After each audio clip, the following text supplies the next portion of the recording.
The frost-laden air cut through Sigrun's lungs as she crawled across the blood-stained snow.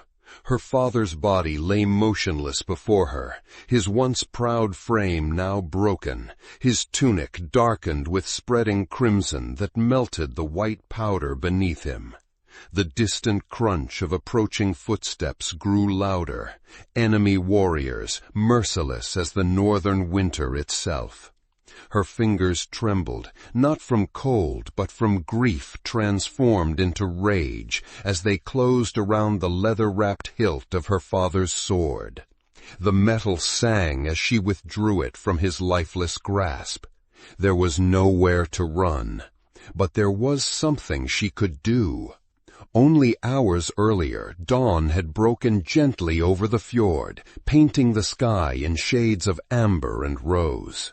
Sigrun Hrafnsdóttir had risen before most of her clanspeople, as was her custom. At 17, she carried herself with a quiet dignity that belied her years, her slender frame hardened by daily training and the harsh demands of Viking life. She brushed her dark brown hair away from her face, weaving it into a simple braid that hung down her back, revealing the sharp angles of her face and those deep gray eyes that seemed to look through people rather than at them. The settlement of the Stone Wolf clan nestled between ancient pine forests and the sea, a collection of wooden structures with smoke curling from their roofs into the winter sky. Sigrun's breath formed clouds before her as she made her way between the buildings, nodding at the early risers, men sharpening blades for the day's hunt, women kneading dough for the morning bread. Her hand instinctively brushed against the birthmark on her left wrist, shaped like a wolf's head, a mark that many in the clan whispered was a sign from the gods themselves. "You're up with the ravens again," called Helga, an elder woman whose gnarled hands never seemed to stop working. "Your father's council meets today. Will you attend?" Sigrun nodded, her gray woolen tunic shifting against the leather pants that marked her as different from other young women. "He insists I learn the ways of leadership," she replied, though the weight of unspoken doubt hung between them. No woman had ever led the Stone Wolf clan. Despite her father's training, despite the hours spent learning sword and shield alongside the young men, there were many who looked at her with skepticism. Blood of the chief, yes, but blood of a woman. "He sees something in you that others are too blind to notice," Helga said, her weathered face crinkling into a smile. "Hrafn has always had the clearest vision among us." The mention of her father brought warmth to Sigrun's jest. Hrafn Eiksson stood taller than most men, his once golden hair now streaked with silver, his beard thick and well kept. The scars that crossed his sun-bronzed skin told stories of battles survived and honors won. But it was his ice-blue eyes that commanded respect. Eyes that could freeze an opponent in place, or, when turned upon his daughter, melt with a pride he never bothered to disguise. Sigrun continued toward the great hall, where her father would be breaking his fast with the clan elders. The morning felt strange, unsettled. A raven had circled their home 3 times before dawn, an omen her mother would have interpreted had she lived.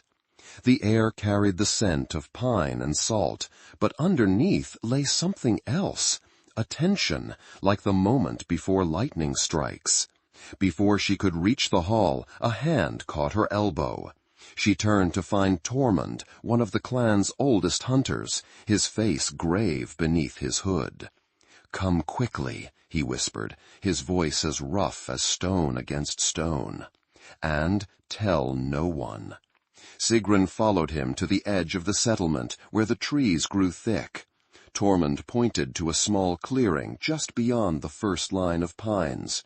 "There," he said, "I found him when tracking a deer. He's still breathing, but barely." At first, Sigrun saw only a bundle of rags against the snow. Then it moved, a small hand reaching outward, fingers curling in pain. A child. She rushed forward, kneeling beside what she now recognized as a boy of perhaps 10 winters. His face was pale as death, his lips blue with cold, and blood had frozen in patches on his torn tunic. But it was the mark on his right arm that made her breath catch. A raven, inked in black. The sign of their most bitter enemies, the Ravenclaw clan. "He wears their mark," Tormund said unnecessarily. "By rights, we should let him die. One less of them to fight when they come again." Sigrun studied the boy's face. His eyes fluttered open for a moment, blue as a summer sky, filled with terror and pain. "What's your name?" she asked softly. "Einar," the boy whispered, his voice breaking. "Please, don't kill me." A memory flashed through Sigrun's mind. Her father, standing over a wounded enemy warrior after a raid 3 summers ago. The man had begged for death rather than mercy, knowing what fate awaited captured enemies. But Hrafn had sheathed his blade. "There is no honor in killing those who cannot fight back," he had told Sigrun later. "Remember that. Honor lies not in how many you kill, but in the choices you make when killing would be easier." "We can't leave him," Sigrun decided, already removing her cloak to wrap around the boy's shivering form. "He'll die." "That's the point," Tormund replied, his voice hard. "He's one of them. His clan killed 3 of our hunters last moon.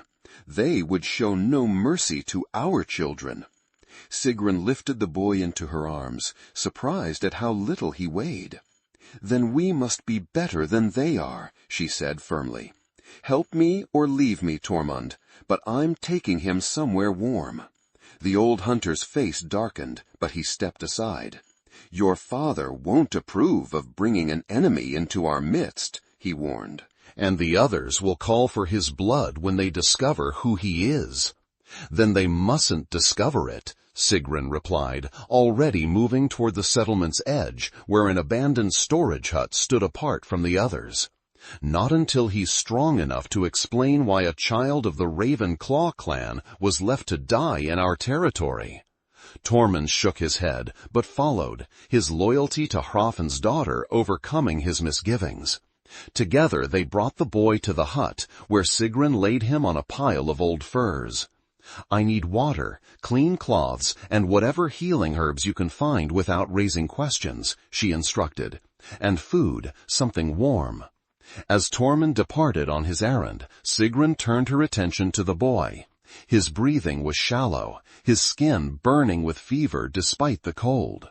She removed his frozen outer garments carefully, revealing 3 arrow wounds, 1 in his shoulder, 2 in his side.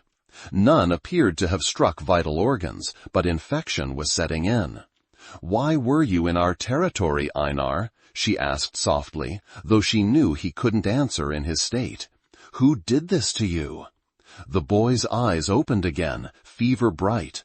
"They're coming," he whispered. "They're coming for all of you." A chill that had nothing to do with the winter air ran down Sigrun's spine.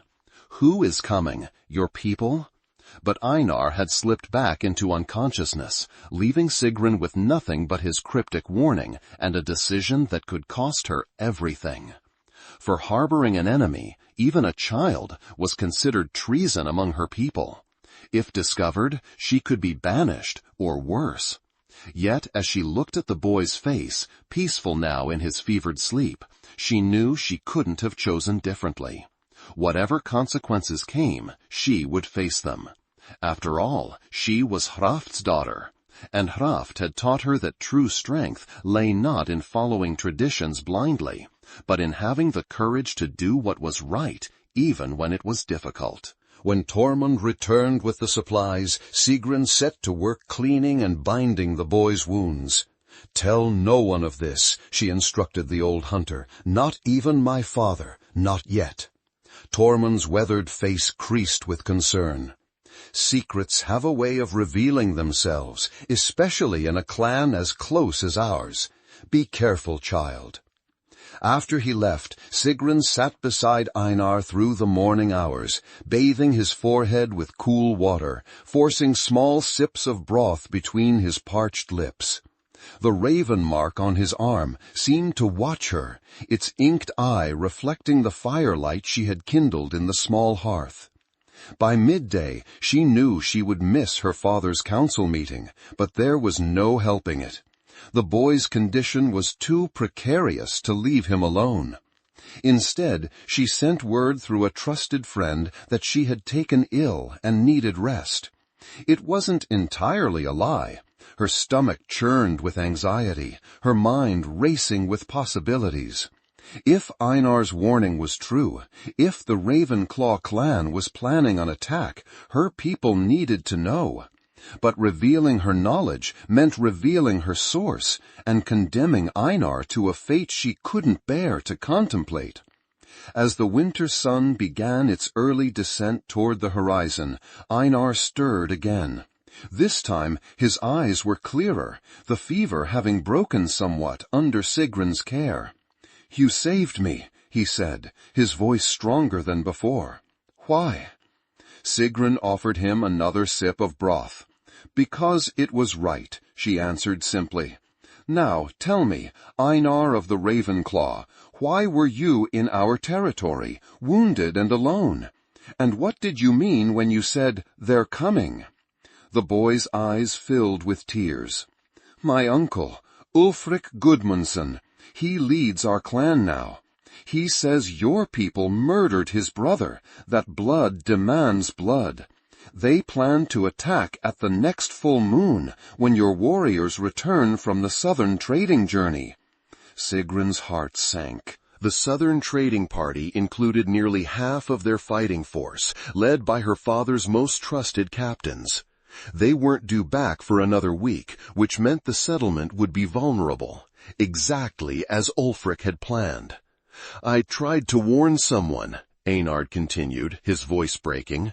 "I don't want more killing.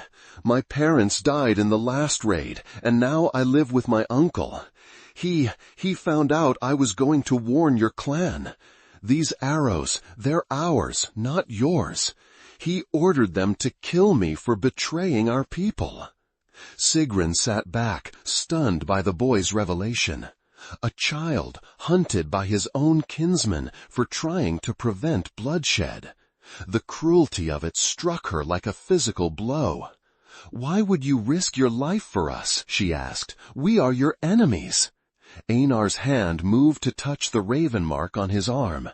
"This mark means I was born under Odin's sign," he said. "My mother taught me that Odin values wisdom over vengeance, that sometimes the bravest thing is to break a cycle, not continue it." His eyes met hers, suddenly older than his years. "Are you going to kill me now that you know?" "No," Sigrun replied without hesitation. "I'm going to keep you safe.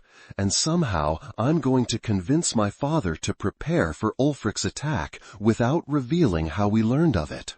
But fate had other plans. As twilight descended over the settlement, bringing with it the first stars in the darkening sky, a commotion arose from the direction of the great hall. Shouts and the pounding of feet on packed snow reached Sigrun's ears through the thin walls of the hut. "Stay here," she instructed Einar, wrapping him more securely in the furs. "Don't make a sound." She slipped outside, securing the door behind her. The settlement was in chaos, warriors running toward the northern perimeter, women gathering children, elders being ushered toward the great hall. Through the confusion, Sigrun spotted her father, his tall figure unmistakable even in the gathering darkness. "Father!" she called, running to him. "What's happening?" Raf's face was grim, the lines around his eyes deepened by concern. "Scouts report a war party approaching from the north. Ravenclaw warriors, at least 30 strong. They'll reach us before midnight." His ice-blue eyes searched hers. "Where have you been? I was told you were ill." Guilt twisted in Sigrun's stomach. But before she could form a response, a cry went up from the edge of the settlement. "They're here! The ravens are here!" Hrafn grabbed his daughter's shoulders. "Get to the great hall with the others. Stay with them." "No," Sigrun protested. "I can fight. You've trained me yourself." "This isn't training," Hrafn replied sharply. "This is death coming for us on swift feet. Do as I say, Sigrun." Before she could argue further, he was gone, striding toward the gathering warriors, his hand already drawing the sword at his side, the sword that had been his father's and his father's before him, the sword that would someday be hers, if tradition could be overcome. Sigrun stood frozen, torn between obedience and action. The boy in the hut knew something about this attack, something that might help their defense. But revealing his presence now would only create more chaos, more danger. For a moment she closed her eyes, seeking clarity in darkness. When she opened them again, her path was clear. She would not cower in the great hall while her people fought and die. Nor would she betray Einar's trust. Instead, she would do what she had been trained to do, fight alongside her father, and perhaps find a way to end this conflict before more blood soaked into the snow. She ran to her own dwelling, quickly donning the light leather armor she used for training. She strapped a shield to her back, took up her own sword, lighter than her father's, but perfectly balanced for her frame, and headed toward the northern perimeter, where torches now blazed against the night sky. The attack came suddenly, a wave of dark figures emerging from the tree line with war cries that chilled the blood. Sigrun found herself at the edge of the defensive line, her father visible several paces away, directing the defense. For a moment, their eyes met across the distance, surprise in his, determination in hers. Then the first of the attackers reached them, and there was no more time for looks or thoughts. Sigrun's training took over, her body moving almost without conscious direction. Block, strike, pivot, thrust. The first warrior who came at her clearly hadn't expected to face a woman. His hesitation cost him his life, as Sigrun's blade found the gap between his leather armor and helm. Around her, the night erupted into chaos, the clash of metal on metal, screams of the wounded, shouts of warning and defiance. Through it all, Sigrun kept her father in her peripheral vision, watching as he cut a swath through the attackers, his movements powerful and precise despite his age. Then, through a gap in the fighting, she saw him, a tall figure with black hair pulled back in a tight knot, his face marked by pox scars and a deep cut along one cheek. He wore a long black cloak over scale armor, and his eyes gleamed with cold fury in the torchlight. Ulfric Gudmundsson, leader of the Ravenclaw clan, and he was heading directly for Hrafn. Sigrun fought her way toward them, desperate to reach her father before Ulfric did. But the press of bodies was too thick, the fighting too intense. She could only watch as the two clan leaders met in combat, their blades flashing in the firelight, their faces masks of concentration and hatred. They were evenly matched at first, Hrafn's experience balancing Ulfric's youth and strength.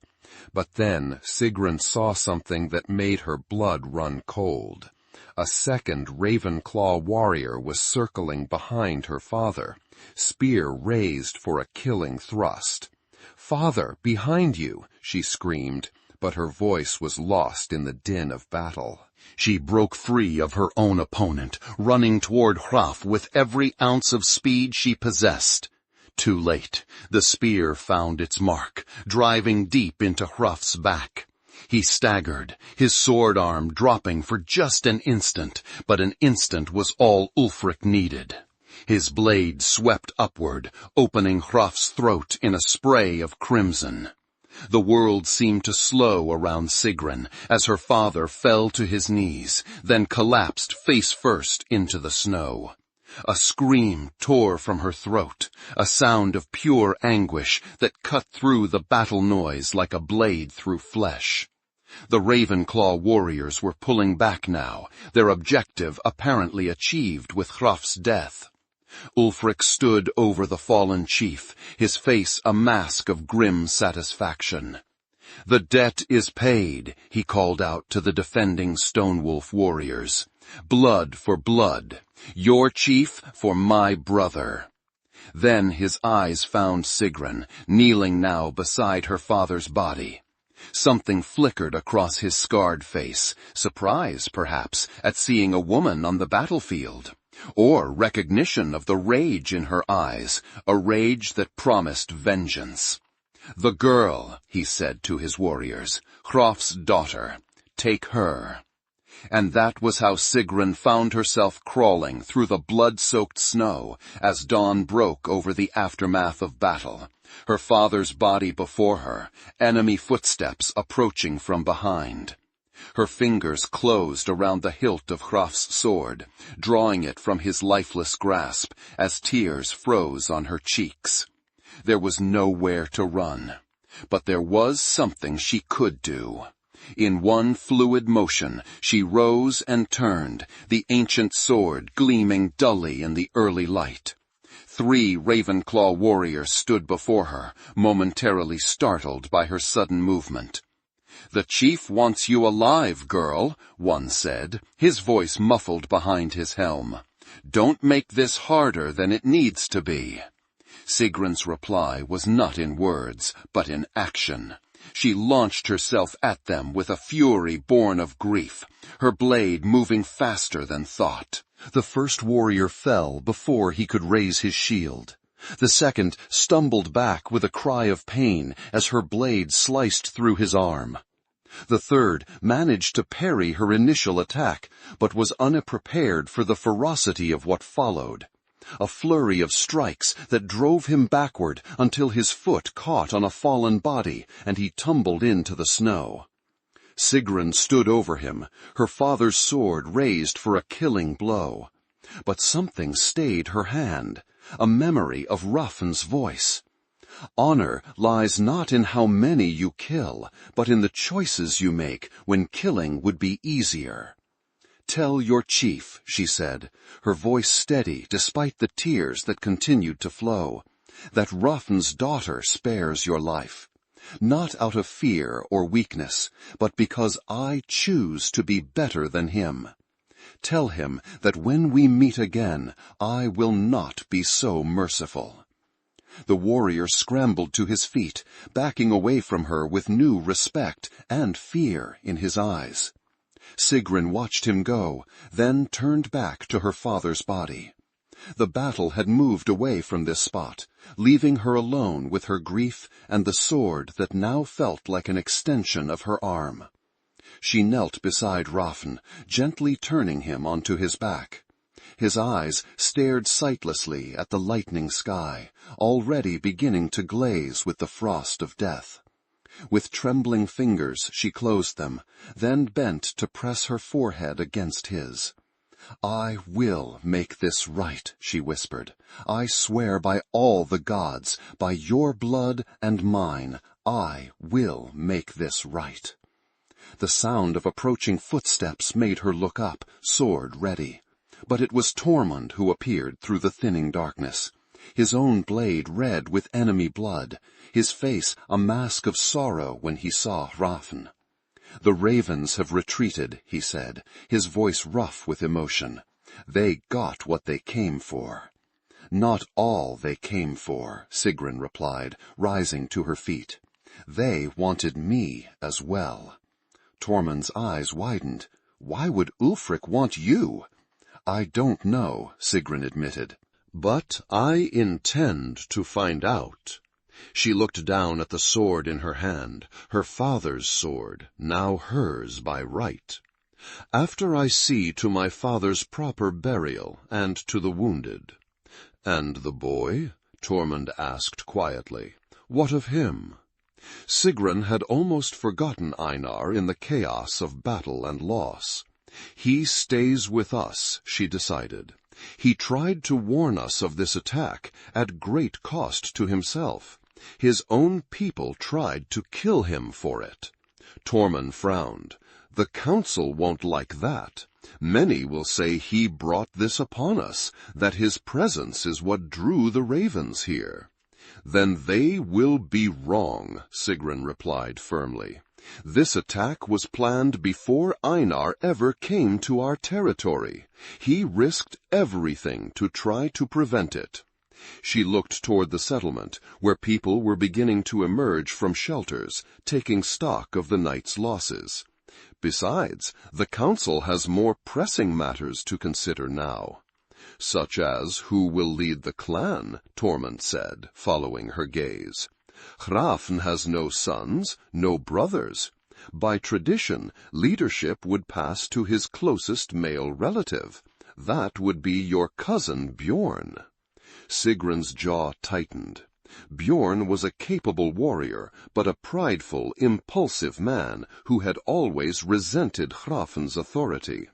Under his leadership, the feud with the Ravenclaw would escalate into full-scale war, with more deaths on both sides. Tradition, she said quietly, has brought us to this moment. Perhaps it's time for new traditions. Tormund's eyes widened as her meaning became clear. You lead the clan? No woman has ever. No woman has ever been trained as I have been, Sigrun interrupted. No woman has ever been the daughter of Hrafn Eikson. No woman has ever held this sword. She lifted the blade, watching as the rising sun caught its edge. Until now. Tormund studied her face, seeing in it the same determination that had marked her father. It won't be easy, he said finally. Many will oppose you. I don't expect it to be easy, Sigrun replied. I expect it to be necessary.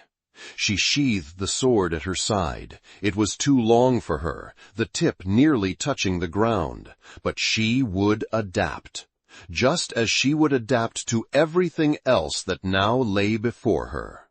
Help me bring my father home, Tormund. There is much to do before the day ends. Together they lifted Hrafn's body, carrying him with reverence toward the settlement. As they walked, Sigrun felt the weight of what she had lost and what she had gained. A father's love replaced by a leader's burden. A daughter's obedience transformed into a chief's resolve.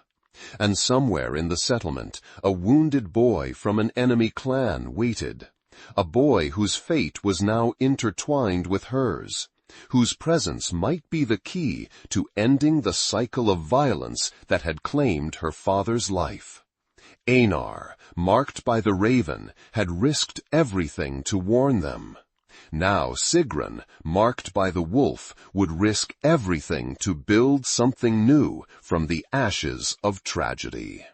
The sun rose fully over the fjord, casting long shadows behind them as they carried Hrafn home for the last time. A new day had dawned, for Sigrun, for the Stone Wolf clan, and perhaps for the future of all who called these harsh northern lands home. In the small storage hut at the edge of the settlement, Einar sat wrapped in furs, listening to the sounds of the village awakening to its losses. He didn't know what would happen to him now, whether the girl who had saved him would return, whether her people would show mercy or exact revenge for his clan's attack. But as he watched the door, waiting for whatever fate would bring, he felt something he hadn't expected. Hope. A fragile, tentative hope that perhaps something good could emerge from so much bloodshed. Outside, Sigrun Hrafnsdóttir walked toward her future, her father's sword at her side, her heart heavy with grief, but her mind clear with purpose. The path ahead would be difficult, filled with challenges both expected and unforeseen. But she would not walk it alone. and she would not walk it in the shadow of the past, but in the light of what could be. A world where compassion was not weakness, where tradition served the living rather than binding them, and where the cycle of vengeance could finally, mercifully, be broken. The funeral was held at sunset, as tradition demanded. Hrafn's body, washed and dressed in his finest clothing, was laid in a small boat. His weapons were placed beside him, save for the sword that now hung at Sigrun's side. Torches lined the shore of the fjord, their flames dancing in the gathering darkness as the clan gathered to bid farewell to their fallen chief. Sigrun stood at the water's edge, her face a mask of composed grief. She had changed from her blood-stained battle clothes into a simple gray tunic and dark leather pants. Her father's cloak, too large for her slender frame, draped around her shoulders. The wolf embroidery along its edge seemed to glow in the torchlight, watchful eyes staring out at the assembled clan members. Bjorn, her cousin, stood nearby, his face set in barely concealed anticipation. Already, Sigrun had heard whispers of his claim to leadership, of meetings held with key warriors while she prepared her father's body. It didn't surprise her. Bjorn had always been ambitious, always believed himself more deserving of Hrafn's position than any daughter could be. The clan's eldest, a white-haired woman named Gyda, stepped forward to begin the funeral rites. Her voice, though thin with age, carried clearly over the hushed gathering. Hrafn Eikson, son of Eik, chief of the Stone Wolf clan, has fallen in battle as a true warrior should, she intoned. Tonight we send him to the halls of Valhalla, where he will feast with the gods and watch over us until the end of days. One by one, clan members came forward to place small tokens in the boat, a carved figure, a lock of hair, a favored hunting knife. Each gift was accompanied by a memory or a promise, offered in voices that ranged from steadfast to breaking.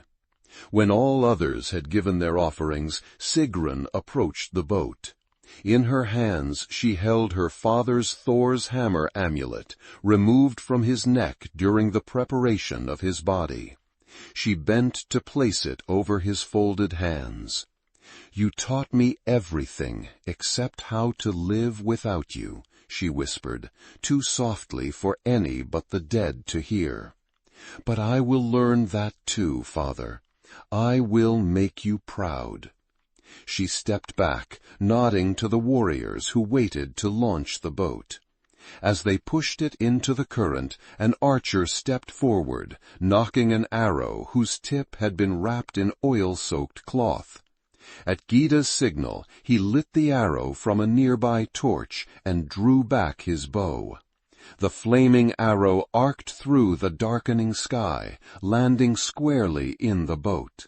Flames leapt up immediately, engulfing Hrafn's body in a fiery embrace that would carry his spirit to the afterlife. Sigrun watched, dry-eyed now, as the current carried the burning vessel toward the open sea. "It is done," Gyda announced, when the boat was no more than a distant point of light on the black water. "Now we must look to the future of our clan. Tomorrow the council will meet to determine who shall lead us forward." Bjorn stepped forward immediately. "There is no need for delay," he said, his voice carrying a confidence that bordered on arrogance. "By tradition, leadership passes to the closest male relative when a chief leaves no sons. I am Hrafn's sister son, his blood. The decision is clear." Murmurs of agreement rose from some quarters of the gathering, particularly among the younger warriors, who had often joined Bjorn on hunts and raids. But there were others who remained silent, watching Sigrun with speculation in their eyes. Tradition also tells us to honor the dead before seeking power, Sigrun said, her voice quiet but firm. My father's boat has barely passed from our sight, cousin. Have you no respect for his memory? Bjorn flushed, but held his ground. It is because I respect his memory that I speak now, he countered. Our clan needs leadership, especially with the ravens emboldened by their victory. Hrafn would not want us to delay in securing our future. Hrafn would want us to consider carefully, not rush to judgment, Tormund interjected, moving to stand beside Sigrun. The council will meet tomorrow, as Gyda has said. Until then, let us honor our dead chief with drink and remembrance, not political maneuvering. Bjorn looked as if he might argue further, but a glance at the faces around him, many disapproving of his haste, changed his mind. Tomorrow, then, he agreed, though his eyes, when they met Sigrun's, held a clear warning. This is not over. The gathering began to disperse, people moving toward the great hall where food and drink awaited. Sigrun remained by the water's edge, watching until her father's funeral boat disappeared completely from view. Only then did she turn away, her mind already racing with preparations for the coming day. She needed to check on Einar, ensure he was safe and healing. She needed to gather her supporters, those who might speak for her in the council, and she needed to form a plan. Not just for claiming leadership, but for what she would do with it once it was hers. Because despite Bjorn's confidence, despite the weight of tradition against her, Sigrun had no intention of stepping aside. Her father had trained her for leadership her entire life. She would not dishonor that training now, when it mattered most. As she walked away from the fjord, she felt the weight of her father's sword against her hip, a constant reminder of what she had lost and what she had sworn to protect. Tomorrow would bring its own battles, but tonight was for remembrance, for gathering strength, and for preparing to change the course of her clan's history. In the darkness of the storage hut, Einar waited anxiously. He had heard the sounds of the funeral ceremony, had seen the glow of the burning boat through cracks in the wooden walls. But no one had come to tell him what had happened in the battle, whether Sigrun had survived, whether his warning, too late to prevent the attack entirely, had made any difference at all. When the door finally opened, he tensed, ready to face whatever fate awaited him.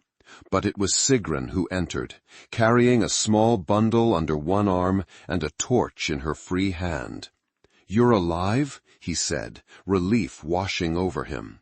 Then he noticed the cloak she wore, too large for her frame, with the wolf embroidery along its edge. His relief turned to sorrow. "But your father—" "Fell to Ulfric's blade," Sigrun confirmed, setting the torch in a holder on the wall. "After being speared in the back by one of your clansmen." Einar flinched at the bitterness in her voice. "I'm sorry," he whispered. "I tried to warn you sooner." Sigrun's expression softened slightly. She set the bundle down and unwrapped it, revealing bread, dried meat, and a small flask. "I know you did," she said, offering him the food. "And you nearly died for your effort. I haven't forgotten that." Einar took the bread gratefully, realizing suddenly how hungry he was. "What will happen to me now?" he asked, between bites. "Will your people kill me for what my clan did?" "No," Sigrun said firmly, "not while I have any say in the matter." She sat beside him on the edge of the fur-covered pallet. "But my say in such matters is uncertain at the moment. Tomorrow, the council meets to decide who will lead the clan now that my father is gone." Understanding dawned in Einar's eyes. "They won't choose you because you're a woman?" "Many won't," Sigrun acknowledged. "Tradition favors my cousin Bjorn, a good warrior but a rash leader. Under him, the feud between our clans would only escalate. More would die on both sides. Including me," Einar said softly. Sigrun studied him thoughtfully. Perhaps, though I think you underestimate your value, Einar of the Raven's Mark. She reached out to touch the inked symbol on his arm. This mark means you were born under Odin's sign, chosen for wisdom rather than mere battle glory. And you've already shown wisdom beyond your years by trying to prevent bloodshed. Fat lot of good it did, Einar muttered, looking down at his half-eaten bread. Your father is still dead. My clan still attacked. Yes, Sigrun agreed, but the story isn't finished yet. She rose, adjusting the sword at her hip. Rest now, regain your strength. Tomorrow brings new challenges for both of us. As she turned to leave, Einar called after her. Sigrun, what if they make you give me to them, to your cousin or the council? She paused at the door, looking back at him with eyes that reflected the torchlight. Then I will do what my father taught me, she said simply. I will make the difficult choice, the right choice, even when it would be easier to follow tradition. A small, grim smile touched her lips. Sleep well, Einar. You are not alone in this. After she left, securing the door behind her, Einar lay back on the furs, his mind racing despite his exhaustion. He had expected to die when his uncle's men caught him trying to leave their territory. Then he had expected to die in the snow, wounded and abandoned. Then he had expected to die at the hands of the Stone Wolf clan. Yet here he was, still breathing, still hoping. All because one person, a girl not much older than himself, had chosen compassion over vengeance, difficult right over easy wrong. Perhaps, he thought, as sleep finally claimed him, perhaps there was still a chance for something good to come from all this blood and pain. Perhaps Sigrun Hrafnsdóttir was the change that both clans so desperately needed. The council gathered at midday in the great hall, 15 elders and warriors seated in a rough circle around the central fire pit. Sigrun stood at the entrance, watching as they settled themselves, noting who sat where, who spoke to whom. Politics were already at work. She could see it in the way Bjorn had positioned himself directly across from the high seat that had been her father's, in the way certain elders had clustered around him while others maintained careful distance. Tormund approached her, his weathered face grave. "Are you ready for this?" he asked quietly. Sigrun nodded, her hand resting on the hilt of her father's sword. "As ready as I'll ever be." "Remember," Tormund advised, "they respect strength, but they also respect wisdom. Show them both." Gyda, as eldest of the clan, called the council to order. Her white hair was bound in intricate braids that wrapped around her head like a crown, and despite her age, she sat straight-backed and alert. "We gather today to decide the future leadership of the Stone Wolf clan," she announced, her voice carrying clearly despite its age-thinned quality. "As is our way, all may speak, but only council members may vote." Her eyes found Sigrun. "Sigrun Hrafnsdóttir, daughter of our fallen chief, you may enter and address the council if you wish." Sigrun stepped forward, feeling the weight of every eye upon her. She had dressed carefully for this moment. Her father's cloak replaced with one that fit her properly, the wolf emblem still prominent, but now properly proportioned to her frame. Her dark hair was braided tightly back from her face, emphasizing the clean lines of her features and the steady gray of her eyes. "I come before you not just as Hraf's daughter," she began, her voice clear and measured, "but as someone trained by him in all aspects of leadership. For 17 winters he taught me the ways of sword and shield, the management of our resources, the history of our people, and the delicate balance of alliances and feuds that shape our world." She paused, looking around the circle, meeting each council member's gaze in turn. I stand before you to claim what he prepared me for, leadership of the Stone Wolf clan. A murmur ran through the gathered council members. Bjorn leaned forward, his face darkening with barely suppressed anger. This is unprecedented, he said sharply. No woman has ever led our clan. Tradition dictates that leadership passes to the closest male relative when a chief leaves no sons. Tradition also dictated that women could not train with weapons, Sigrun countered. Yet my father saw the value in breaking that tradition. He saw that strength comes in many forms, and that wisdom is not confined to one sex.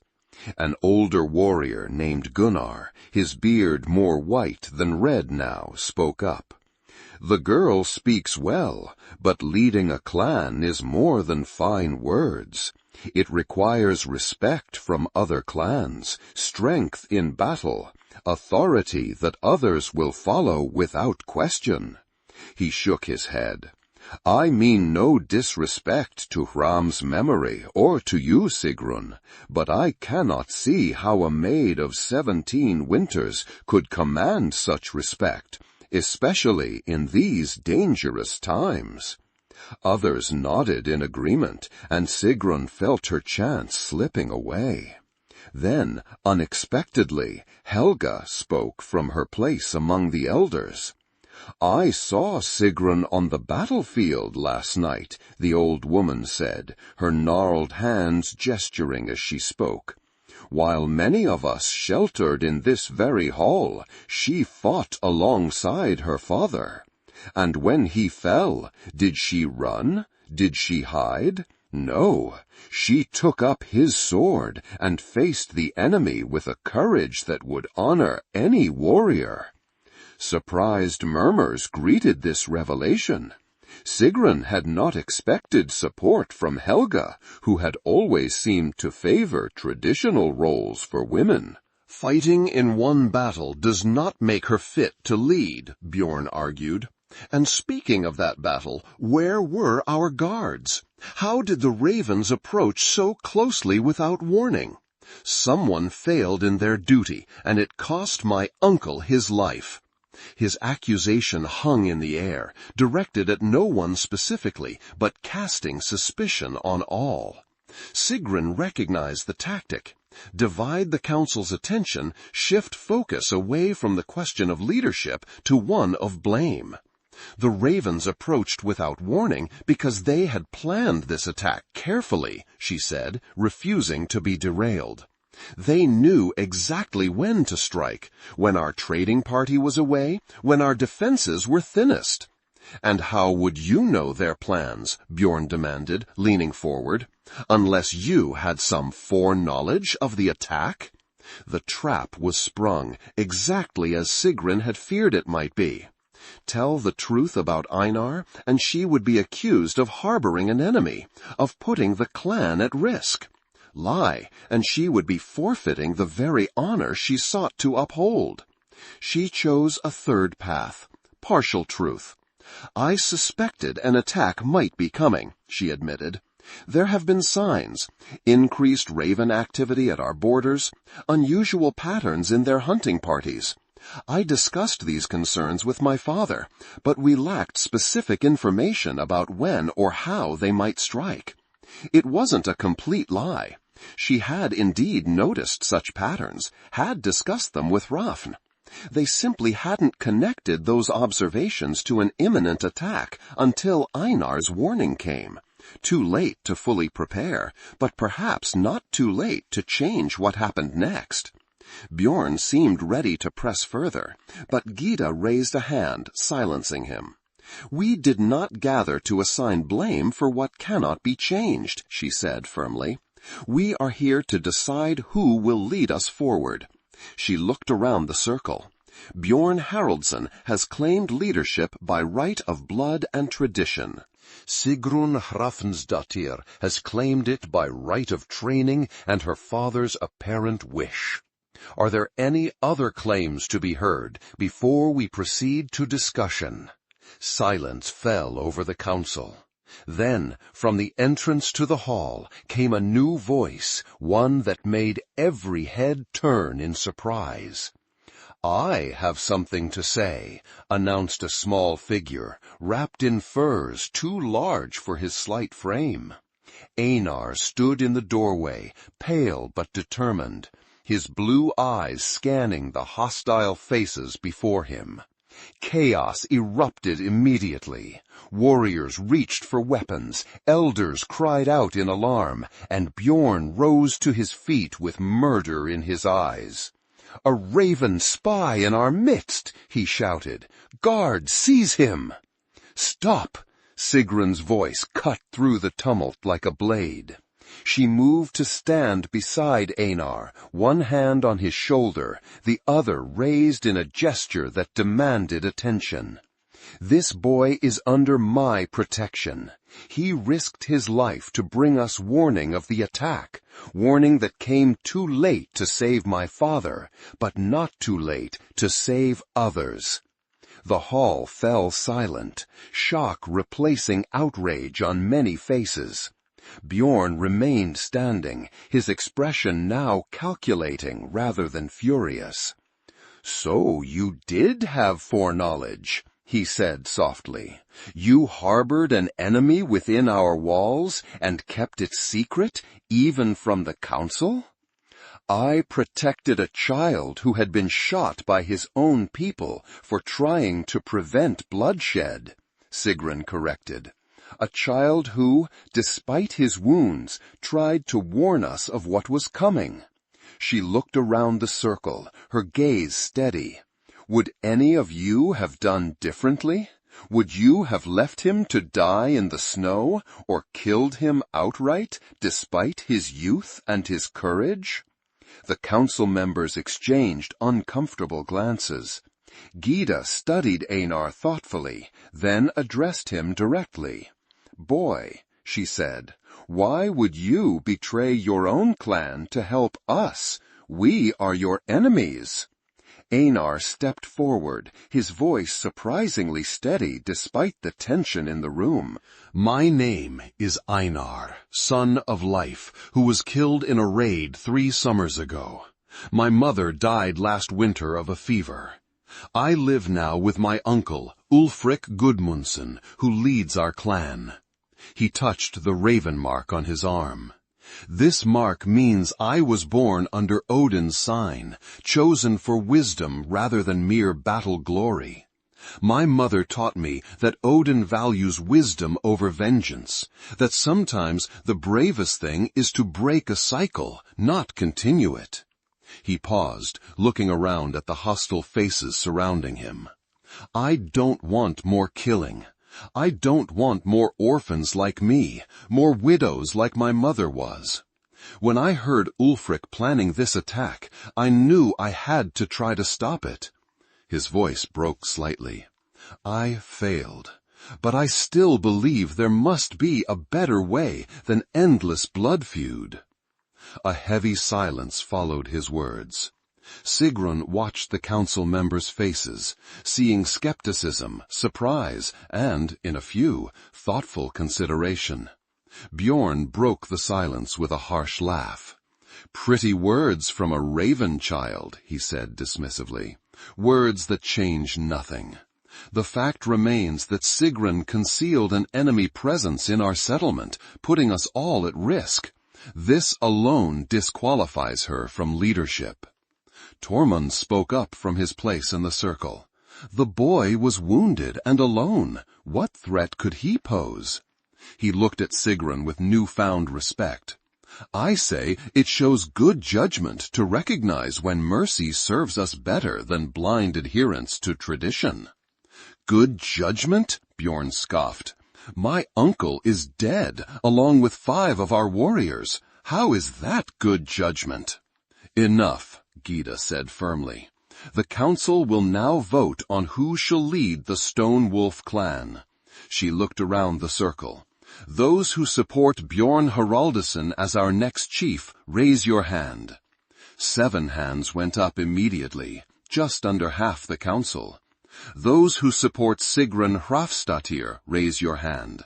6 hands rose, including Tormund's and Helga's. 2 council members kept their hands lowered, looking troubled. Gyda frowned. We have no clear majority. Gunnar, Asgrim, you must vote. The clan cannot be left without leadership. Gunnar, the older warrior who had spoken against Sigrun earlier, looked thoughtful. Before I cast my vote, I would ask one question of each claimant. He turned to Bjorn. If you become chief, what will you do about the Ravenclaw clan? How will you respond to this attack? Bjorn's answer came without hesitation.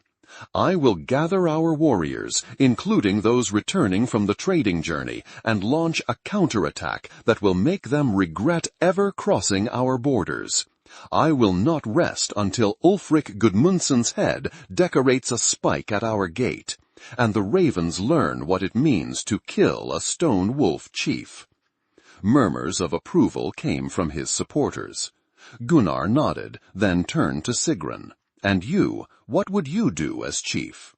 Sigrun took a deep breath. This was the moment that would either win or lose her the leadership. Truth, she decided, was her only viable path. I would seek justice for my father's death, she said clearly, but not at the cost of more lives than have already been lost. I would use the boy Einar, who is Ulfric's nephew and now our ally, to open negotiations with the Ravenclaw clan. I would seek terms that honor our dead while preventing more needless deaths on both sides. Shocked silence greeted her words. Even her supporters looked uncertain. Negotiations? Bjorn spat the word like a curse. With the murderers of your own father? This is not leadership. This is cowardice. Sigrun held her ground. It is wisdom, she countered. The kind of wisdom my father valued above blind rage. The kind of wisdom that builds lasting peace instead of momentary vengeance. Gunnar studied her face for a long moment, then slowly raised his hand. I vote for Sigrun Hrafnsdóttir, he said, his voice carrying clearly in the hushed hall. Not because I fully agree with her approach, but because I believe Hrafn saw something in her that we would be fools to ignore. All eyes turned to Asgrim, a middle-aged warrior known for his caution and deliberation. His would be the deciding vote. I have known both Bjorn and Sigrun since they were children, he said slowly. Both have qualities that would serve a chief well. Bjorn has strength and courage in battle. Sigrun has shown both of these as well, but she has also demonstrated something rarer, the courage to stand alone, to make difficult choices, to seek a different path when the old one leads only to more bloodshed. He looked at Einar, standing small but straight beside Sigrun. And she has shown the wisdom to recognize an ally in unexpected places. Slowly, deliberately, he raised his hand. I vote for Sigrun Hrafnsdóttir as chief of the Stonewolf clan. The room erupted into a mixture of cheers and angry protests. Bjorn's face darkened with rage, and for a moment Sigrun thought he might challenge the vote physically. But tradition was clear. Once the council had spoken, all members of the clan were bound to accept its decision. Gyda raised her arms for silence. When the room had quieted, she spoke formally. The council has decided. Sigrun Hrafnsdóttir will be chief of the Stonewolf clan, the first woman to hold this position in our history. She fixed Sigrun with a stern gaze. May the gods grant you wisdom equal to this responsibility. Sigrun inclined her head respectfully. "I will strive to be worthy of the council's trust," she said. Then, looking directly at Bjorn, she added, "And I will welcome the counsel of all who wish to see our clan thrive, regardless of who they supported in this vote." It was an olive branch, offered publicly. Bjorn's response would set the tone for what was to come. For a long moment he stood rigid, fury evident in every line of his body. Then, with visible effort, he mastered himself. "I accept the council's decision," he said stiffly, "and I will continue to serve the clan as a warrior." His eyes, when they met Sigrun's, held a clear warning. "But if your negotiations bring more harm to our people, I will not hesitate to challenge your leadership." "I would expect nothing less," Sigrun replied evenly. As the council began to disperse, some coming forward to offer congratulations or advice, others leaving with troubled expressions, Sigrun felt the full weight of what she had just gained, and what she had committed to. Leadership of the clan, yes, but also responsibility for a new approach to an old conflict, one that many of her people would resist. Einar tugged at her sleeve. "Will it work?" he asked quietly. "Will they listen to me, to us?" Sigrun looked down at him, seeing not just a Ravenclaw child, but a possible bridge between enemies. "I don't know," she admitted, "but we have to try. Too much blood has been spilled already." Outside the great hall, she could see people gathering, word of the council's decision already spreading through the settlement. Some faces showed confusion, others hope, still others clear disapproval. The path ahead would not be easy. But as she stepped forward to address her clan for the first time as their chief, Sigrun felt a strange calm settle over her. This was what her father had prepared her for, whether he had known it or not. This was the beginning of something new. A chance to change not just her own fate, but the fate of two clans locked in destructive hatred. With Einar at her side and her father's sword at her hip, she walked out to meet her future. The first test of Sigrun's leadership came more swiftly than even she had anticipated. As twilight settled over the settlement that same day, a sentry's horn blared from the southern approach. 3 long blasts, the signal for returning clan members rather than an enemy approach. The trading party had returned, a full 3 days earlier than expected. Sigrun hurried to the settlement's edge, Tormund and several council members close behind her. The returning warriors and traders appeared through the gathering darkness, heavily laden with goods but moving with purpose. At their head walked Steinar, her father's most trusted captain, a bear of a man with a red beard streaked with gray, and arms thick as tree trunks. His expression, visible even at a distance, was grim. Word had reached them then. News traveled fast between settlements, carried by messengers on swift boats, or runners who knew the forest paths.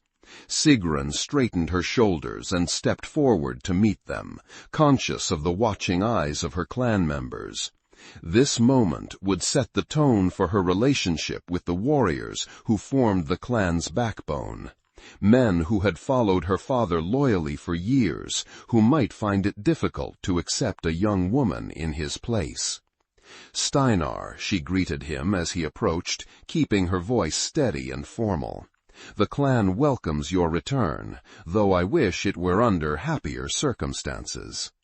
The big man stopped before her, his weathered face unreadable. For a moment he said nothing, simply studying her as if seeing her for the first time. Then, to the surprise of many watching, he dropped to one knee, bowing his head. "My chief," he said, his deep voice carrying clearly in the hushed silence that had fallen. We heard of Hrafn's fall 3 days ago, from traitors moving north. We came as swiftly as we could." He raised his head, meeting her gaze directly. "They also told us that his daughter had taken up his sword and his mantle. I see now that the rumors spoke true." Relief washed through Sigrun, though she kept her expression composed. Steinar's public acknowledgment of her leadership was worth more than a dozen council votes. If he accepted her, many of the warriors would follow his example. "Rise, Steinar," she said. "We have much to discuss. The situation is complex." He stood, towering over her but showing none of the condescension she had feared. "So I have heard," he replied, glancing at the gathered council members, "including rumors of a raven child in our midst and talk of negotiations rather than revenge." A murmur ran through the watching crowd. Sigrun could feel the tension rising. This was the moment when her leadership could be solidified or shattered. "Walk with me," she said to Steinar. "I will explain everything. The rest of you," she added, addressing the returned trading party, "are welcome home. Rest tonight. Tomorrow we will inventory what you've brought and discuss what lies ahead." As the crowd began to disperse, Sigrun led Steinar toward the great hall where they could speak privately. Tormund followed at a respectful distance, ready to support his new chief, but giving her space to establish her authority. Inside, with the doors closed against curious ears, Sigrun told Steinar everything: Einar's arrival, his warning, the attack that had claimed Hrafn's life, and her plans to use the boy as a means to open negotiations with Ulfric. The big warrior listened without interruption, his face growing increasingly troubled as the story unfolded. When she finished, he remained silent for a long moment, absently stroking his beard. "It's a bold plan," he said finally, "and not what I would have expected from Hrafn's daughter. My father taught me that leadership means making difficult choices," Sigrun replied. "Sometimes the most difficult choice is to break with tradition, to seek a new path when the old one leads only to more suffering." Steinar nodded slowly. "Hrafn said something similar to me once, after a particularly bloody raid. He wondered aloud if there might be a better way to secure our future than endless feuding with neighboring clans." A sad smile touched his lips. "I told him he was getting soft in his old age. Perhaps he was simply getting wiser." He studied Sigrun's face, noting the determination in her gray eyes, the set of her jaw that so resembled her father's. "I will support you in this," he decided. "Not because I fully believe it will work, but because Hrafn would have wanted me to give you the chance to prove yourself." "That's all I ask," Sigrun said, relief evident in her voice. "A chance." "But," Steinar cautioned, raising a massive finger, "if negotiations fail, if the ravens take advantage of what they might see as weakness, you must be prepared to take a harder line. The clan will follow you only as long as they believe you can protect them." "I understand," Sigrun assured him. "I seek peace, not surrender. There will be justice for my father's death, just not wholesale slaughter in his name." Steinar nodded, satisfied for now. "When do you plan to make contact with the ravens?" "Tomorrow," Sigrun replied. "I'll send a messenger to Ulfric, proposing a meeting on neutral ground, the sacred grove at the midpoint between our territories. If he agrees, I'll take a small party, including Einar, to meet with him in 3 days' time. And if he refuses, or worse, if it's a trap?" Sigrun's hand moved to the hilt of her father's sword. "Then we will know that peace is not possible at this time, and we will act accordingly." The warrior studied her for a moment longer, then inclined his head respectfully. "You speak like a chief," he acknowledged. "Now you must lead like one." He turned to leave, then paused. "Where is the raven boy now?" "In my father's house," Sigrun answered. "Under guard, but as a guest, not a prisoner. He's still recovering from his wounds." Steinar raised an eyebrow, but made no comment on this arrangement. "I would like to meet him," he said instead, "to judge for myself what kind of ally he might be." "Of course," Sigrun agreed. "Tomorrow, after you've rested from your journey." After Steinar departed, Tormund approached Sigrun, who had sunk onto a bench, suddenly exhausted by the day's events. "You handled that well," the old hunter observed. "Steinar's support will make your path easier." "For now," Sigrun acknowledged. "But everything depends on what happens next, on whether Ulfric will even agree to meet, let alone negotiate." Tormund nodded grimly. "Ulfric Gudmundsson is not known for his reasonableness. He's built his reputation on being more brutal, more uncompromising than those who came before him." "All the more reason to try a different approach," Sigrun said. "Fighting fire with fire has only led to more homes burned, more lives lost." She looked up at Tormund, her eyes reflecting the firelight. "There has to be a better way." "Perhaps there is," the old man conceded, "and perhaps you are the one to find it." He touched her shoulder lightly. "Rest now, Chief. Tomorrow brings new challenges." As Tormund left, Sigrun remained seated, staring into the fire that burned in the center of the great hall. The flames danced and shifted, reminding her of the fragility of life, the impermanence of all things. Her father was gone, transformed by fire into memory and legend. In his place stood a daughter with a sword too big for her hand and a responsibility too vast for her experience. Yet she had chosen this path. Now she would walk it to wherever it led, carrying the weight of her clan's future with every step. In the quiet of Hraf's house, her house now, Einar sat beside the hearth, watching the flames with an expression that mirrored Sigrun's own thoughtful concern. The boy had said little since the council meeting, seeming to understand instinctively that his presence was both a catalyst for change and a potential source of conflict. "The trading party has returned," Sigrun told him as she entered, "including my father's captain, Steinar. He wishes to meet you tomorrow." Einar looked up, wariness evident in his blue eyes. "Will he want me dead, like your cousin does?" "No," Sigrun assured him, settling onto the bench opposite him. "He's cautious, but not cruel, and he has agreed to support my plan for negotiations with your uncle." "You really think Uncle Ulfric will agree to meet?" Einar asked, doubt clear in his voice. "He's not one for talking when fighting is an option." "I don't know," Sigrun admitted, "but we have something he might want." Einar's face paled slightly as her meaning became clear. "Me," he said softly. "You would trade me for peace?" "No," Sigrun replied firmly, "never. But Ulfric doesn't know that. He might agree to meet if he thinks there's a chance of getting you back." She leaned forward, meeting the boy's gaze directly. "I swore to protect you, Einar, and I will keep that oath. But I need your help to make this work. I need you to tell me everything you know about your uncle, his weaknesses, his desires, anything that might help us find common ground." Einar was quiet for a long moment, absently tracing the raven mark on his arm. "He wasn't always as he is now," he said finally. "Before my father died, before he became chief, he used to tell stories, used to laugh. He taught me how to fish, how to track animals in the forest."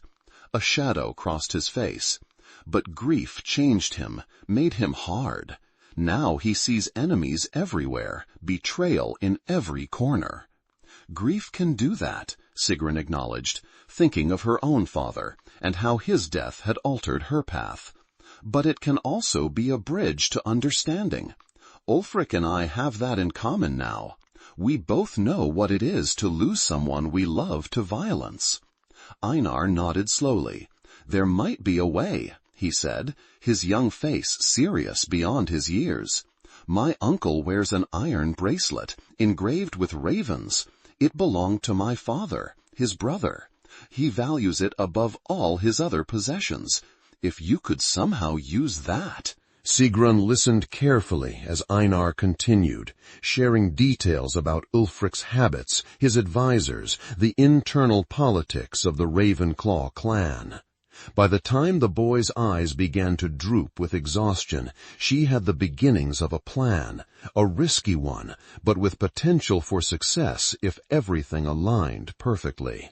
"Sleep now," she told him, helping him to the sleeping platform that had been prepared for him. "Tomorrow will be another long day."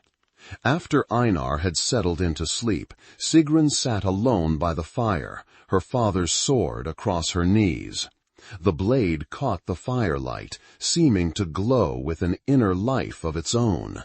Generations of chiefs had wielded this weapon, passed from father to son in an unbroken line, until now, until it had come to a daughter's hand. "I will not fail," she whispered to the sword, to her father's memory, to herself. "I will find a way to end this cycle, to build something new from the ashes of the old." Outside, the night was clear and cold, stars glittering like ice crystals against the black sky. Somewhere to the north, in another settlement not unlike her own, Ulfric Gudmundsson perhaps sat by his own fire, planning his next move in a game of blood and vengeance that had been playing out for generations. Tomorrow, Sigrun would change the rules of that game. Whether Ulfric would adapt or fight against the change remained to be seen. But one thing was certain: the path of the Stone Wolf clan had been altered irrevocably, and there was no going back to what had been before. The dawn broke clear and cold, the sky a pale blue canvas stretched above the fjord. Sigrun rose early, as was her habit, but found herself momentarily disoriented in her father's, now her, house. The reality of all that had changed crashed over her anew with each waking.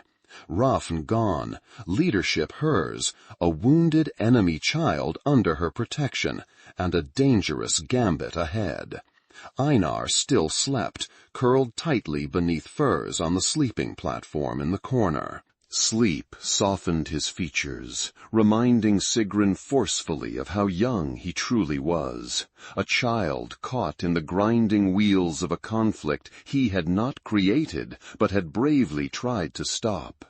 She dressed quietly, donning the same simple gray tunic and leather pants she had worn the day before, but adding a silver arm ring that had been her father's, a symbol of leadership recognized by all the northern clans. Her father's sword she belted at her waist, its weight both reassuring and daunting. Outside, the settlement was already stirring to life.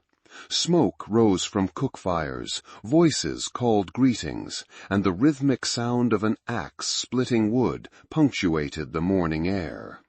Ordinary life continued, even in the shadow of grief and change.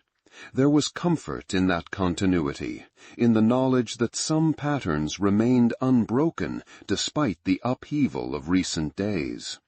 Sigrun made her way to the practice field at the settlement's edge, a flat area of packed earth where warriors trained daily. She needed to clear her mind, to find her center before the challenges ahead. And there was another, more practical reason. Her father's sword, while a powerful symbol, was not perfectly suited to her frame. She needed to adapt to its weight, its balance, its reach. The field was empty at this early hour, which suited her purpose. She drew the sword, feeling its familiar weight in her hand. Then she began the training sequence her father had taught her years ago, a dance of steel and body, of balance and controlled power. Her muscles remembered the movements, even as her mind calculated the adjustments needed for the longer, heavier blade. She was so absorbed in her practice that she didn't notice Steinar's approach until his deep voice broke her concentration. "Your form is good," he observed, "but you're overcompensating for the sword's weight. Try holding it thus." He demonstrated a slight adjustment to her grip. Sigrun made the change, immediately feeling the difference. "Thank you," she said, completing the sequence with greater ease. "Hrafn taught you well," Steinar acknowledged, watching her with a critical eye. "Though he always said you favored speed over power, a wise choice given your build." "He said the same to me," Sigrun replied, a sad smile touching her lips at the memory. She sheathed the sword, turning to face the warrior fully. "Have you come to see Einar?" Steinar nodded. "And to discuss your plans for contacting Ulfric. The messenger should leave soon if you wish to arrange a meeting within 3 days." Together they walked back toward the settlement, discussing the details of Sigrun's proposed negotiations. Steinar was pragmatic, pointing out potential pitfalls and suggesting alternatives where needed. But he did not try to dissuade her from her course, which Sigrun took as a positive sign. At the chief's house they found Einar awake and dressed, looking apprehensive at the sight of the massive warrior accompanying Sigrun. The boy stood straighter, however, meeting Steinar's evaluating gaze with a courage that impressed both adults. "So," Steinar said, after studying the child for a long moment, "you are the raven who tried to warn us." Einar nodded. "I tried," he confirmed, "but I was too late." "Perhaps," Steinar allowed, "or perhaps you were exactly on time for a different purpose." He glanced at Sigrun. "Sometimes the gods work in ways we cannot immediately understand." The meeting between the warrior and the boy continued in this vein, Steinar probing gently but persistently, Einar responding with a directness that gradually earned the older man's respect. By the time they had shared a simple morning meal, Steinar seemed satisfied. "I believe you," he told Einar. "Your warning came too late to save Hrafn, but it may have saved others. And now, perhaps, it will lead to something even more valuable, a lasting peace." With that endorsement, the final preparations for contacting Ulfric began in earnest. A messenger was chosen, a young warrior named Håkon, known for his speed and diplomacy. Sigrun composed a formal message, carefully worded to appeal to Ulfric's pride, while also making clear the potential benefits of negotiation. "Tell him," she instructed Håkon, "that I, Sigrun Hrafnsdóttir, chief of the Stone Wolf clan, propose a meeting at the Sacred Grove 3 days hence, at midday. Tell him I come with information about his nephew, Einar, and with a proposal that may benefit both our clans. Tell him he may bring 5 warriors, as will I, and that the grove's ancient truce will be honored by all who attend." Håkon nodded, committing the message to memory. "And if he refuses or threatens me?" "Then you return immediately," Sigrun replied. "We will then know that peace is not possible at this time, and we will prepare accordingly." After Håkon departed, riding the swiftest horse the clan possessed, Sigrun turned her attention to the settlement's defenses. Peace might be her goal, but she was not naive enough to leave her people vulnerable while pursuing it. With Steinar's help, she organized watches, reviewed their weapons stores, and ensured that every adult knew their role should an attack come. The day passed in a flurry of such practical activities, interspersed with the ceremonial duties of a new chief. Settling minor disputes, blessing a new fishing boat, receiving formal pledges of loyalty from clan members. By nightfall, Sigrun was exhausted, but satisfied with what had been accomplished. As she sat by the fire in her house, Einar approached her hesitantly. "What happens if my uncle agrees to meet?" he asked. "Will you take me with you?" Sigrun considered the question carefully. Yes, she decided. Your presence will be essential, both to show Ulfric that you are well treated and to help me understand any nuances I might miss. But you will be protected at all times. I swore an oath to keep you safe, and I will not break it. Einar nodded, relief visible in his young face. I want to help end the fighting, he said earnestly. I don't want anyone else to die because of this feud. Nor do I, Sigrun agreed, touched by the boy's sincerity. Now it's time for rest. Tomorrow will bring its own challenges. The next 2 days passed in similar fashion. Preparations, duties, waiting. Sigrun found herself growing into her role as chief, each decision coming a little easier, each challenge met with growing confidence.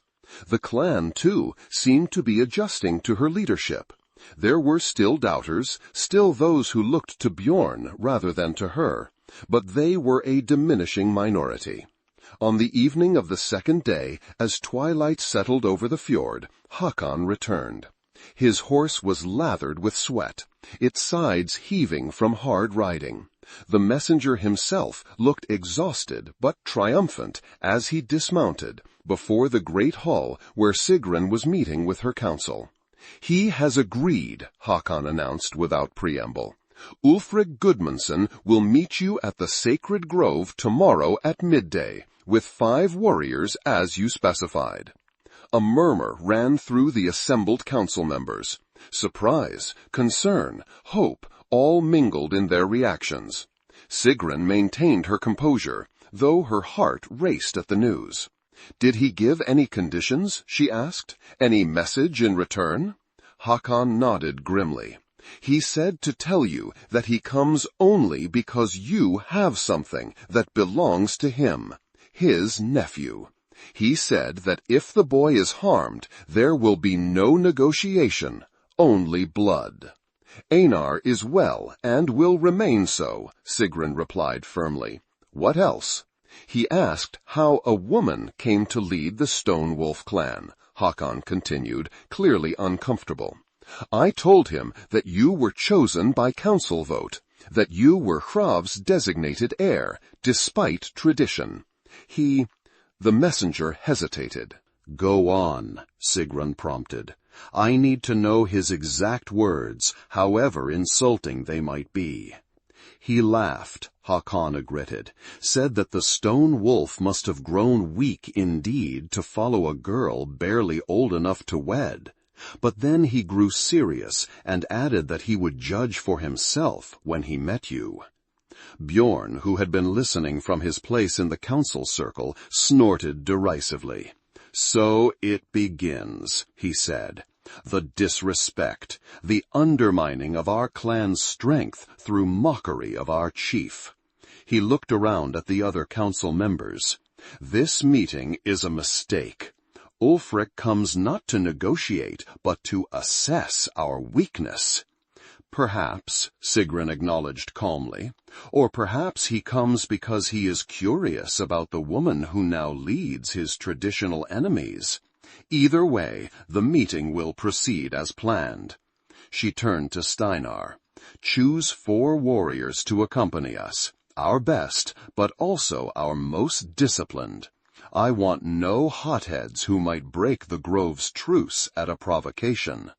Steinar nodded his understanding. "And the 5th?" he asked, referring to the agreed-upon number of escorts. "The 5th will be Tormund," Sigrun decided. "His experience and counsel will be valuable." As the meeting concluded and the council members dispersed to prepare for the next day's momentous encounter, Bjorn approached Sigrun, his face set in lines of disapproval. "You should reconsider taking the boy," he said, keeping his voice low. "Einar is our only leverage. Once Ulfric sees him, confirms he is well, what is to stop him from simply taking what he wants by force, truce or no truce?" The sacred grove has been neutral ground for generations, Sigrun reminded him. No blood has been shed there within living memory. Not even Ulfric would dare violate that tradition. You place too much faith in tradition for someone who has broken so many, Bjorn observed dryly. Despite herself, Sigrun smiled at the irony. Perhaps, she conceded. But some traditions endure because they serve a greater purpose than mere custom. The grove's neutrality is one such tradition. She studied her cousin's face, noting the genuine concern beneath his usual mask of disapproval. I appreciate your warning, Bjorn, but this path is set. I ask only that you be ready to lead if I do not return. Surprise flickered across his features at this acknowledgment of his potential role. You would name me as your successor?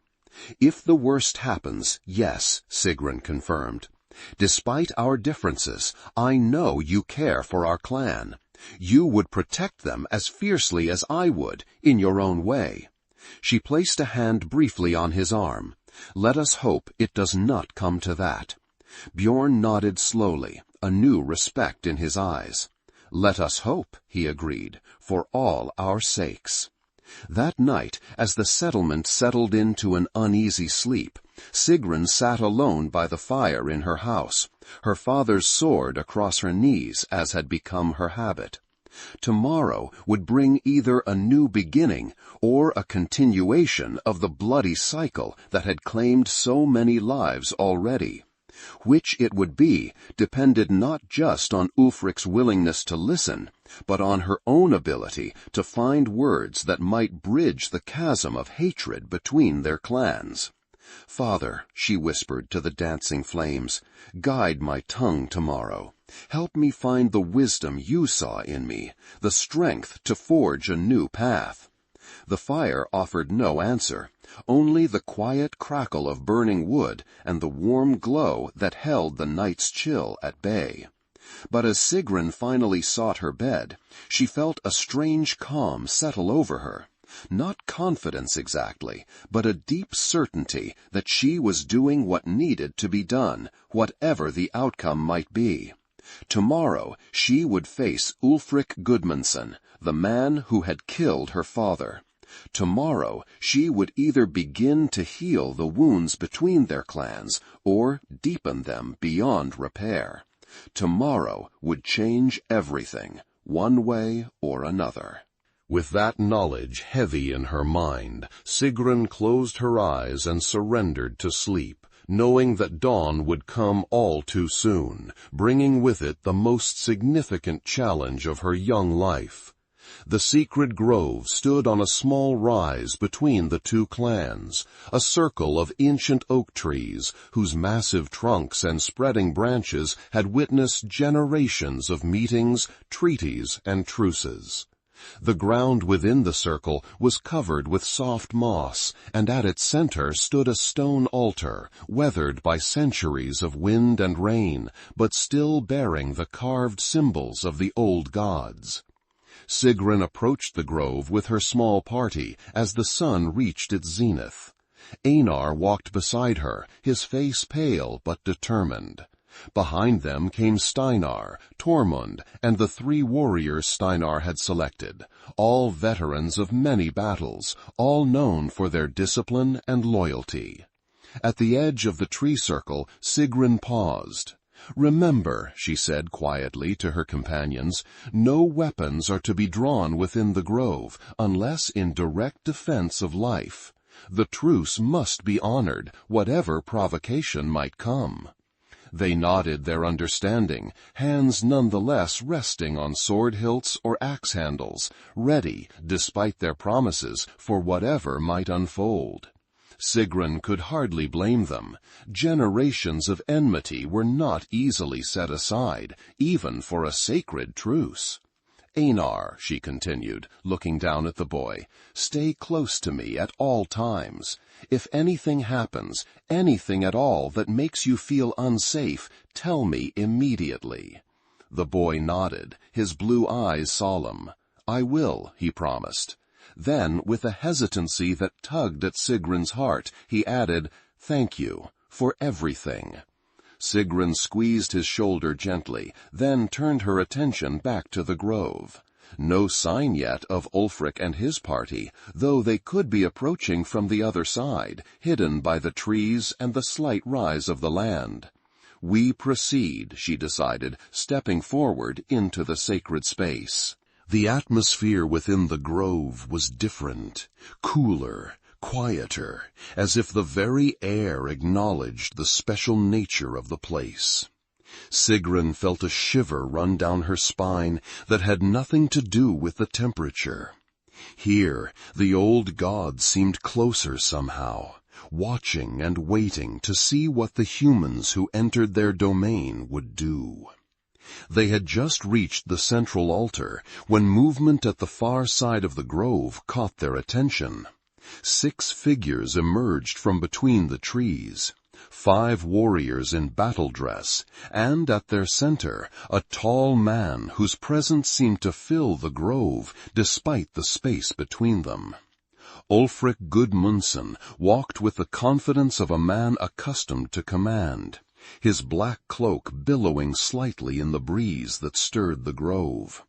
His hair, as black as the cloak, was pulled back in a tight knot at the nape of his neck, emphasizing the harsh angles of his face. The pock scars that marked his skin and the long scar that ran down one cheek only added to his intimidating appearance. But it was his eyes that Sigrun noticed most. Cold, calculating, taking in every detail of her party with a predator's assessment. When those eyes fell on Einar, something flickered in their depths. Relief, perhaps, or satisfaction. It was gone too quickly for Sigrun to be sure. The 2 parties stopped on opposite sides of the stone altar, the ancient weathered rock serving as both barrier and bridge between enemies. For a long moment, silence reigned, each side measuring the other, waiting for the first word to be spoken. Sigrun decided it should be hers. "Ulfric Gudmundsson," she said, her voice clear and steady despite the tension that thrummed through her body. "I thank you for agreeing to this meeting." Ulfric's gaze shifted from Einar to her, his expression unreadable. "I came for my nephew," he replied, his voice deep and rough, like stones grinding together.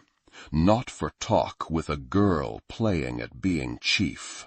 The warriors behind Sigrun stiffened at the insult, but she held up a hand to calm them. "Yet here we are, both ready to talk," she observed mildly. "And as you can see, your nephew is well. He has been treated with care and respect during his time with us." Ulfric's eyes narrowed slightly. "Why would you care for a raven child," he demanded, "unless you plan to use him as you are using him now, as bait, as leverage?" "I cared for him because he was a wounded child in need of help," Sigrun replied simply. "Because he showed courage in trying to warn us of your attack, even at great cost to himself." She met Ulfric's cold gaze directly. "And because I believed, still believe, that there must be a better way forward than the path of blood our clans have walked for generations." A harsh laugh escaped Ulfric's lips. "Pretty words," he scoffed, "but meaningless. Blood has been spilled. Your father fell to my blade. By the old ways, that debt can only be repaid in kind." "The old ways have brought us nothing but grief," Sigrun countered, her voice hardening slightly. "My father is dead, your brother before him. How many more must die before the debt is considered paid? When does it end, Ulfric Gudmundsson?" Something shifted in the older chief's expression, surprise, perhaps, at her directness, or at the echo of his own unspoken thoughts in her words. For a moment he seemed at a loss for response. Sigrun pressed her advantage. "I did not come here to exchange insults or to restate grievances we both know too well.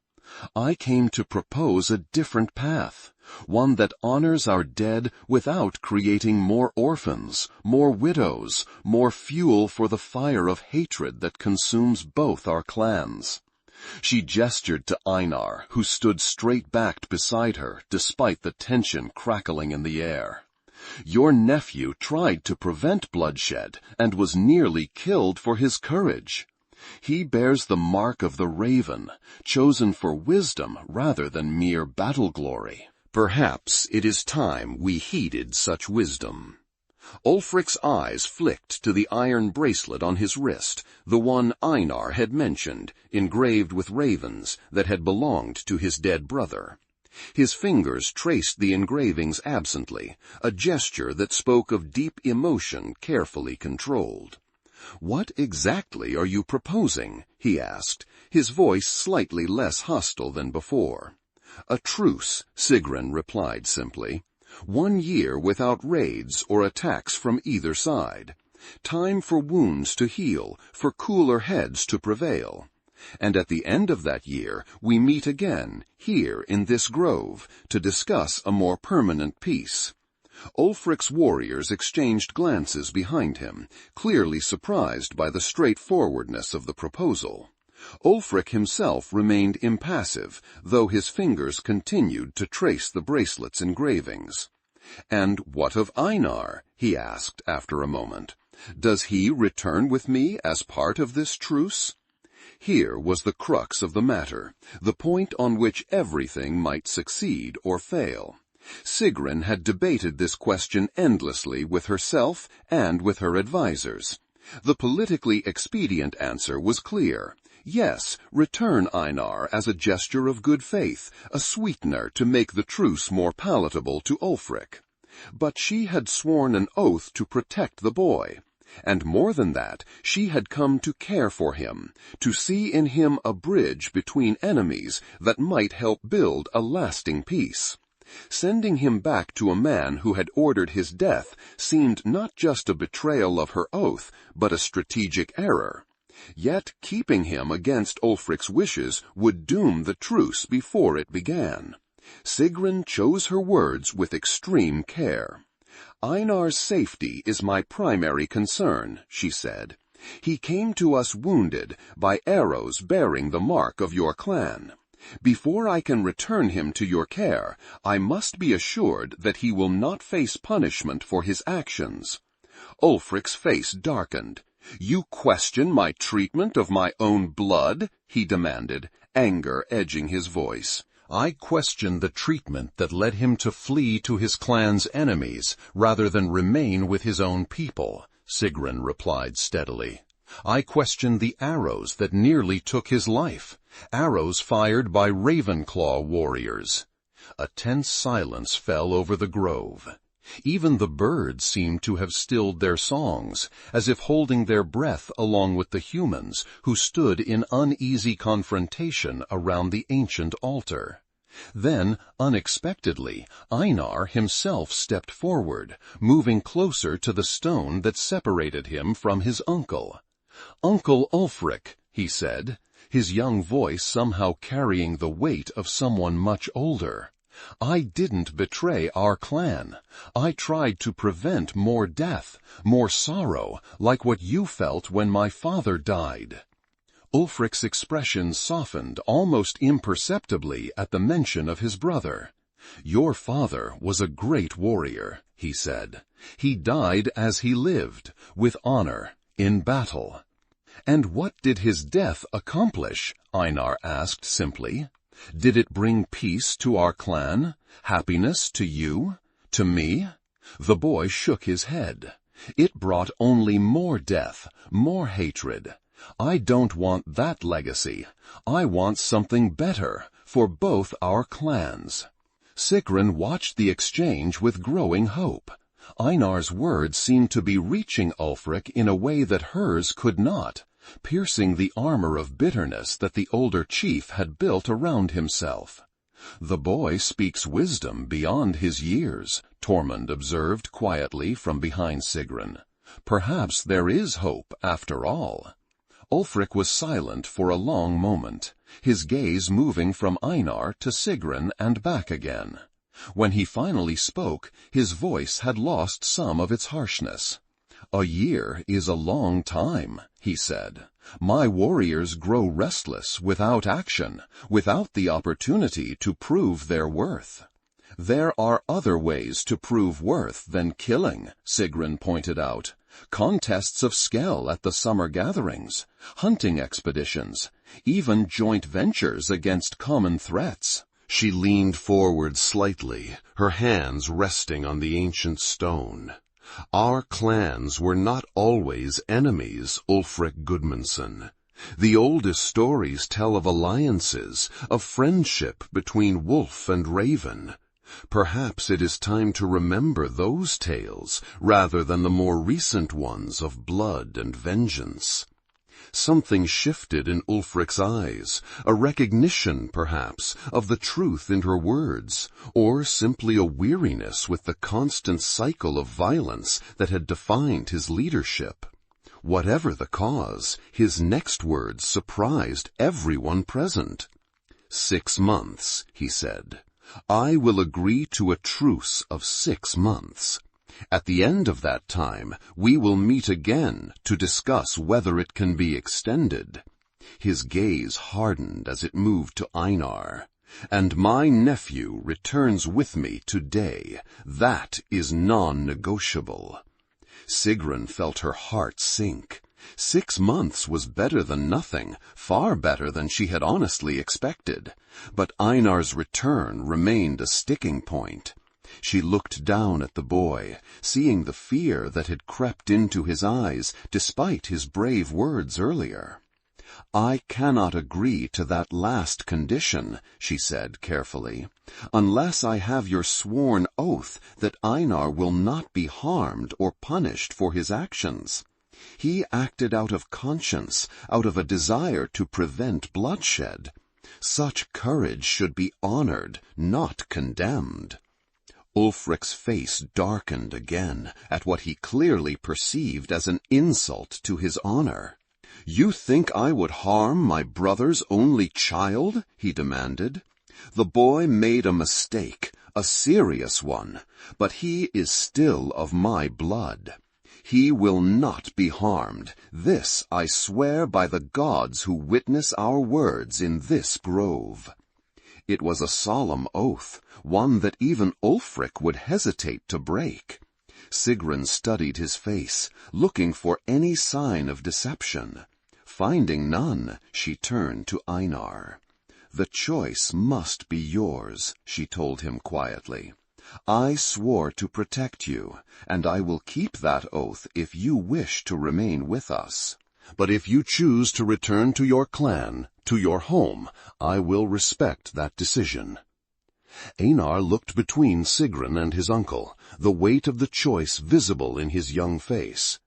"If I go with you," he asked Ulfric, "will you honor the truce? Will you truly try for peace?"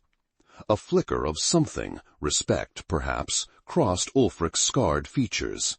"I have given my word," he said. 6 months without raids or attacks. At the end of that time, we will meet again and discuss what comes next." Einar nodded slowly, then turned to Sigrun. "I should go with him," he said, his voice steady despite the fear she could still see in his eyes. "I can do more good there, helping to make sure the truce holds. And," he hesitated, "he is still my family, my clan." Sigrun felt a pang of loss, though she knew the boy's decision was the right one, both for him and for the fragile peace they were trying to build. "I understand," she said softly. Then, more formally, "Einar of the Raven's Mark, you have been a guest of the Stone Wolf clan, and you leave as a friend. May the gods watch over your path." She removed a small object from a pouch at her belt, a carving of a wolf made from a piece of antler that she had worked on during the quiet evenings since Einar had come into her care. "Take this," she said, pressing it into his hand. "A reminder that you have friends among the wolves, whatever may come." Einar's fingers closed around the carving, his eyes bright with unshed tears. "Thank you," he whispered, "for everything." Then, with a courage that belied his years, he walked around the stone altar to stand beside his uncle. Ulfric placed a hand on the boy's shoulder, not roughly, as Sigrun had feared, but with a gentleness that surprised her. "The truce begins today," Ulfric declared, his voice carrying clearly in the hushed grove. 6 months without bloodshed between our clans. We will meet again at the winter solstice to determine what follows. "Agreed," Sigrun replied formally. "May the gods witness our words and hold us to them."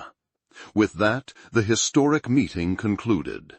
The two parties backed away from the altar, maintaining eye contact until they reached the edge of the grove. There, with final nods of acknowledgement, they turned and departed in opposite directions, each returning to their own territory with news that would change the course of their clans' histories. As Sigrun led her small party back toward the Stone Wolf settlement, she felt a mixture of emotions. Relief that the meeting had not ended in violence, satisfaction at having secured a truce, worry for Einar's safety despite Ulfric's oath, and a deep, lingering sadness at the boy's departure. He had become important to her in the short time they had known each other, a symbol of hope amid the darkness of grief and conflict. "You did well," Tormund told her as they walked. "Better than any of us expected. 6 months of peace is no small achievement." "It's a beginning," Sigrun acknowledged. "But only that. The real work lies ahead. Convincing our own people that this truce is worth honoring. Finding ways to build trust between clans that have known only hatred for generations." She glanced back over her shoulder, though the grove was now hidden behind them by the rolling landscape, and ensuring that Einar remains safe. "The boy made his choice," Steinar reminded her. "A brave one. He returns to his people with new knowledge, new perspective. He may yet be the key to lasting peace." Sigrun nodded, hoping the warrior was right. Einar had indeed made his choice, as she had made hers when she decided to shelter him, to seek negotiation rather than vengeance, to break with tradition in pursuit of a better future. The sun was beginning its descent toward the western horizon as they approached the Stone Wolf settlement. Word of their return had clearly spread ahead of them, for a crowd had gathered at the perimeter, faces anxious and expectant. Bjorn pushed his way to the front as Sigrun approached. "Well," he demanded without preamble, "what came of this meeting?" Sigrun straightened her shoulders, aware of the many eyes upon her, the many ears waiting to hear the outcome of her dangerous gambit. "A truce," she announced, her voice carrying clearly to all assembled. 6 months without raids or attacks from either side. At the winter solstice, we will meet again to discuss extending it. A murmur ran through the crowd, surprise, relief, skepticism, all mixed in their reactions. Bjorn's face showed clear disbelief. "And you trust Ulfric to honor this truce?" he asked incredulously. "The man who killed your father, who has broken agreements before when it suited him?" "I trust that he is as weary of burying his people as we are of burying ours," Sigrun replied evenly. "I trust that he sees the wisdom in trying a different path, at least for a time." She looked around at the gathered clan members, meeting their gazes directly. "And I trust that all of you will honor the truce as well, whatever your personal feelings might be. This is not just my decision as your chief, it is our chance, all of us together, to build something better than what we have known." Her words seemed to resonate with many in the crowd. Nods of agreement, thoughtful expressions, even a few smiles greeted her declaration. But there were others who remained skeptical, Bjorn chief among them. "And the boy?" he asked. "What of him?" "Einar has returned to his clan," Sigrun answered, a hint of sadness coloring her voice, despite her efforts to remain neutral. "He goes with his uncle's oath that he will not be harmed, and with the knowledge that he has friends among the wolves if ever he should need them."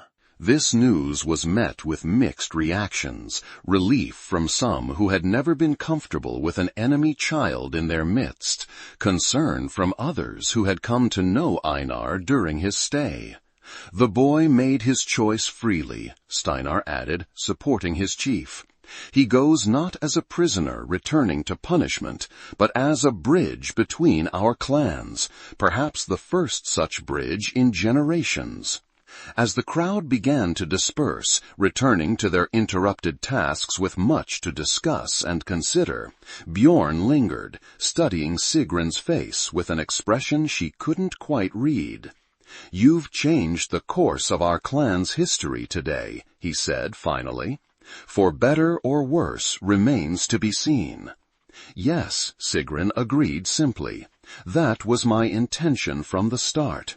The old course led only to more death, more grief. It was time for a change." Bjorn nodded slowly, a reluctant respect in his eyes. "Your father would be proud," he acknowledged. "He always said you had a wisdom beyond your years. Perhaps he was right." Coming from Bjorn, this was high praise indeed. Sigrun inclined her head in acknowledgment, too tired for words, but grateful for this small sign that even her strongest opponent might be coming to accept her leadership. As the sun set over the fjord that evening, casting long shadows across the settlement, Sigrun sat alone on a rock outcropping that overlooked the water. The day's events replayed in her mind, the tense meeting in the sacred grove, Ulfric's initial hostility giving way to grudging agreement, Einar's brave decision to return with his uncle. So much had happened, so much had changed, and yet the future remained uncertain, the path ahead unclear. But one thing was certain, she had taken up her father's sword and changed the course of her clan's history.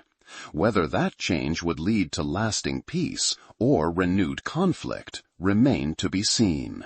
But it was a beginning, a step away from the cycle of vengeance that had claimed so many lives, including her father's.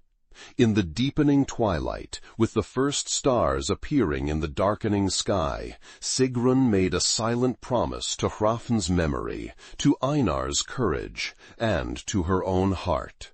She would walk this new path with unwavering determination, facing whatever challenges arose with the same blend of strength and compassion that had brought her to this moment. The 6 months of truce would test her leadership, her clan's patience, and the possibility of trust between ancient enemies. But for now, for this moment, as day gave way to night, there was peace. A fragile, newborn peace that she would nurture with every decision, every action in the days to come. In the quiet of the evening, with only the sound of waves against the shore to break the silence, Sigrun Hrafnsdóttir felt the weight of her father's legacy and the promise of what might yet be. Between those two poles, past and future, tradition and change, she would forge her own path, her own legacy, one choice at a time.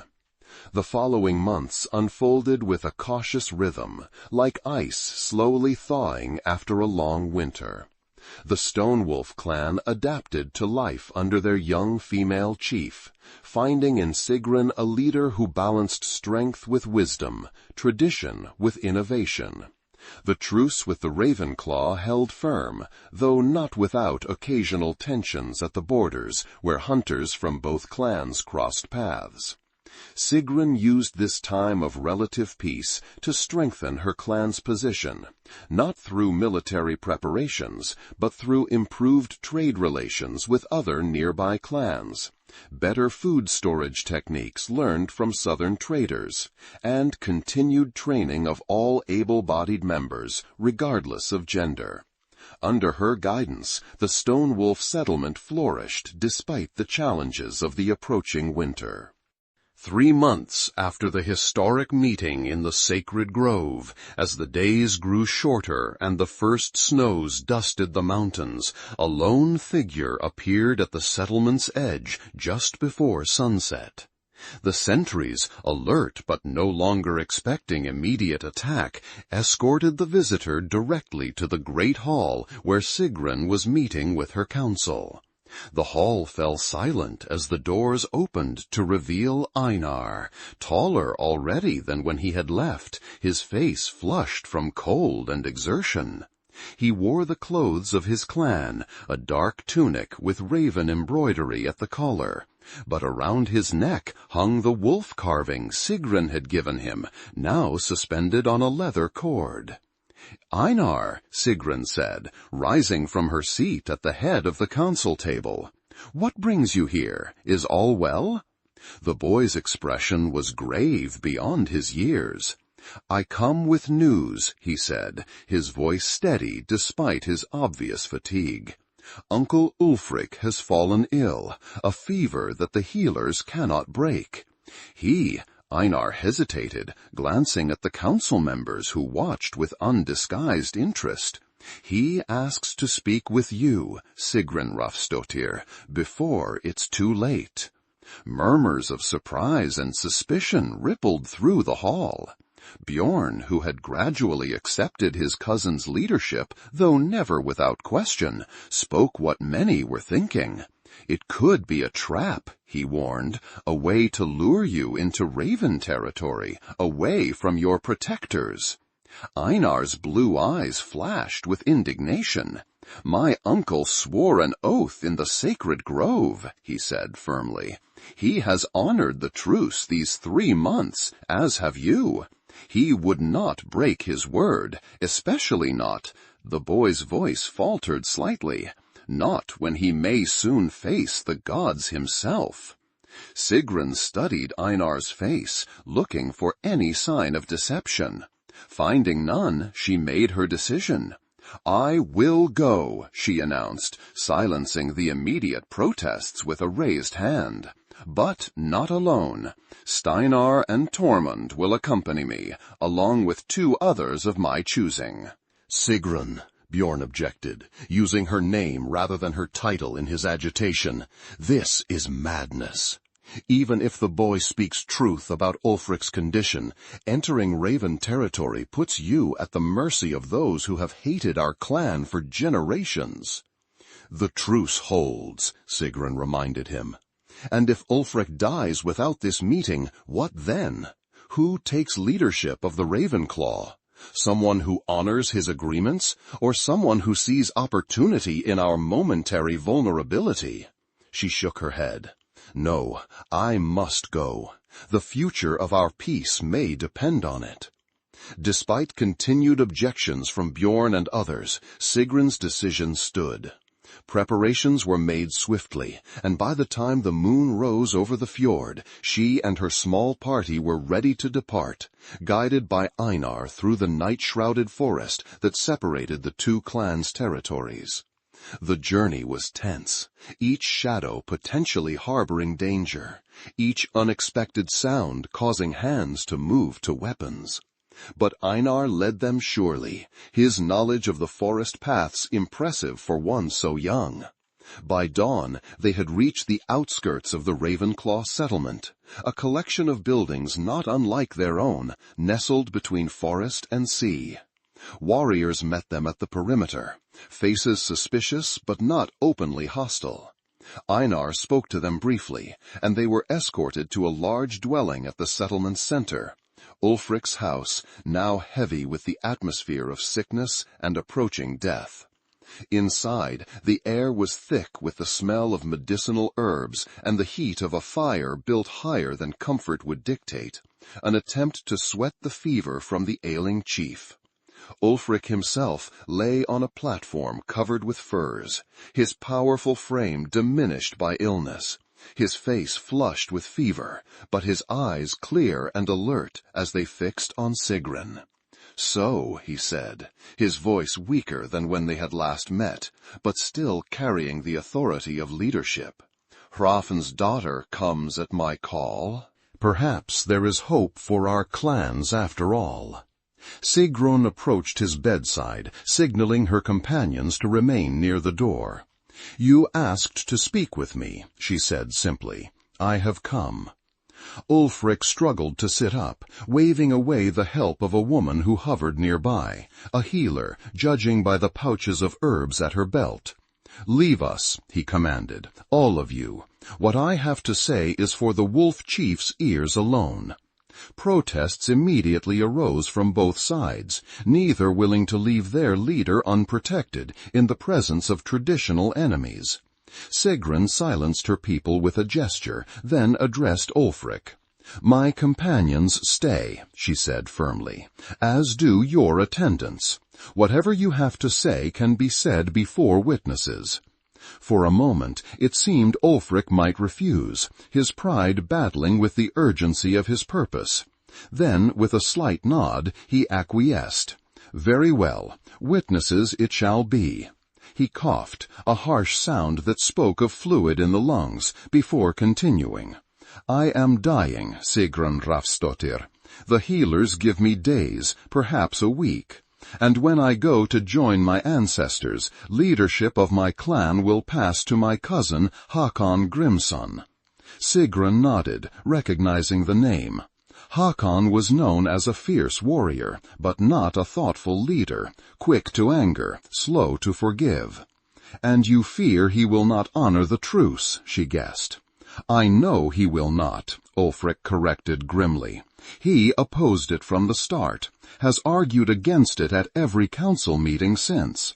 He sees it as weakness, as surrender." The dying chief's eyes held Sigrun's, an unexpected earnestness in their depths. "I have come to see it differently." He gestured to Einar, who had remained near the door with Sigrun's companions. "My nephew has spoken much of you these past months, of your courage, your wisdom, your vision for a different future than the one our clans have known." A wry smile touched Ulfric's fevered face. "At first, I thought it merely a boy's hero worship.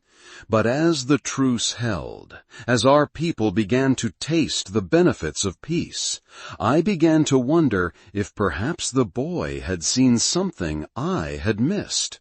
Ulfric shifted uncomfortably, another cough racking his frame before he could continue. "I have led my clan for 7 years," he said when he had recovered. "In that time we have won battles, taken plunder, avenged our fallen. And yet we are no more secure, no more prosperous than when I began.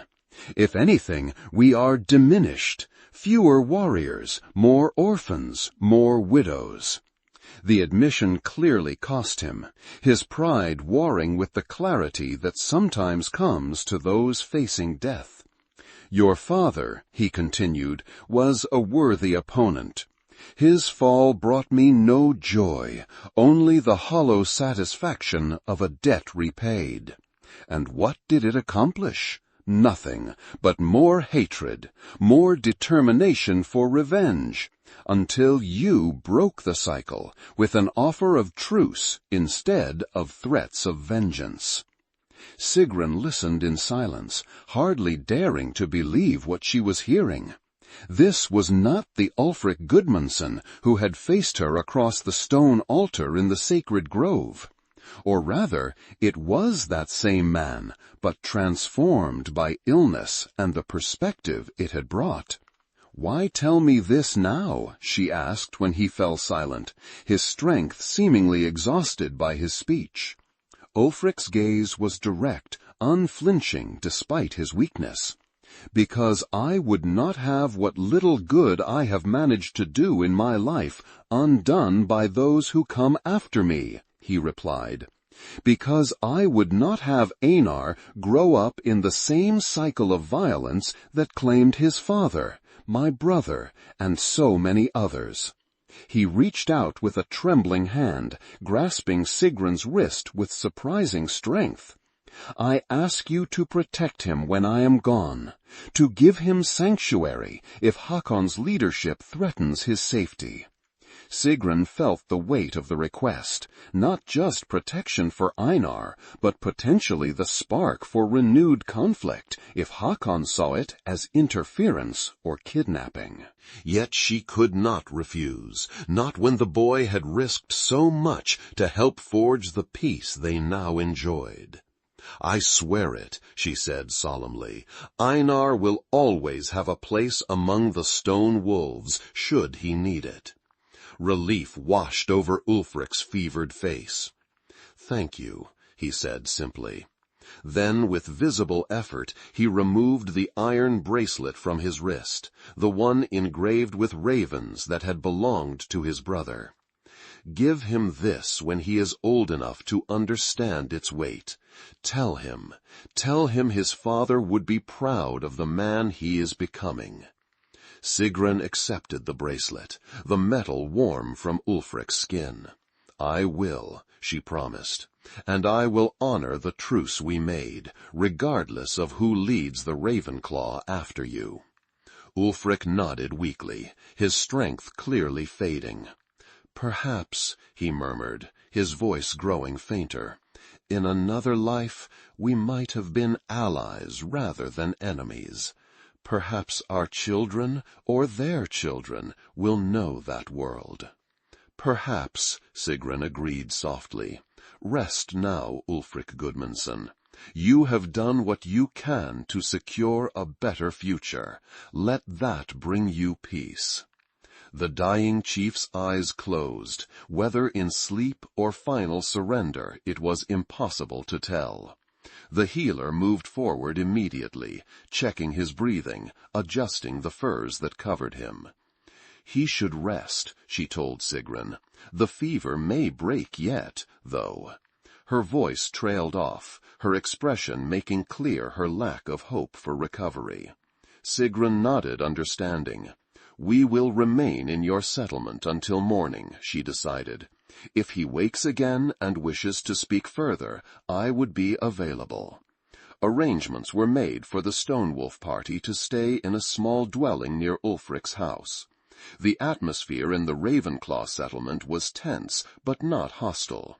Word of Ulfric's request for Sigrun's presence had spread, and with it a cautious curiosity about the woman who led their traditional enemies. That night, as Sigrun sat with her companions around a small fire, Einar joined them, his young face troubled. "Uncle Ulfric won't last the night," he said without preamble. "The healers have told the council to prepare for the passing ceremony at dawn." Sigrun nodded, unsurprised but saddened nonetheless. Despite their history, despite Ulfric's role in her father's death, she had come to respect the Raven Chief's final efforts to secure peace for his people. "And what of you, Einar?" she asked gently. "What happens to you when Hakon takes leadership?" The boy's expression grew more troubled. "I don't know," he admitted. "Hakon has no love for me. He calls me the little traitor when he thinks I can't hear. But I am still of the chief's blood, still marked by the raven." He touched the inked symbol on his arm, a gesture that had become habitual when he was anxious. "He cannot cast me out without reason."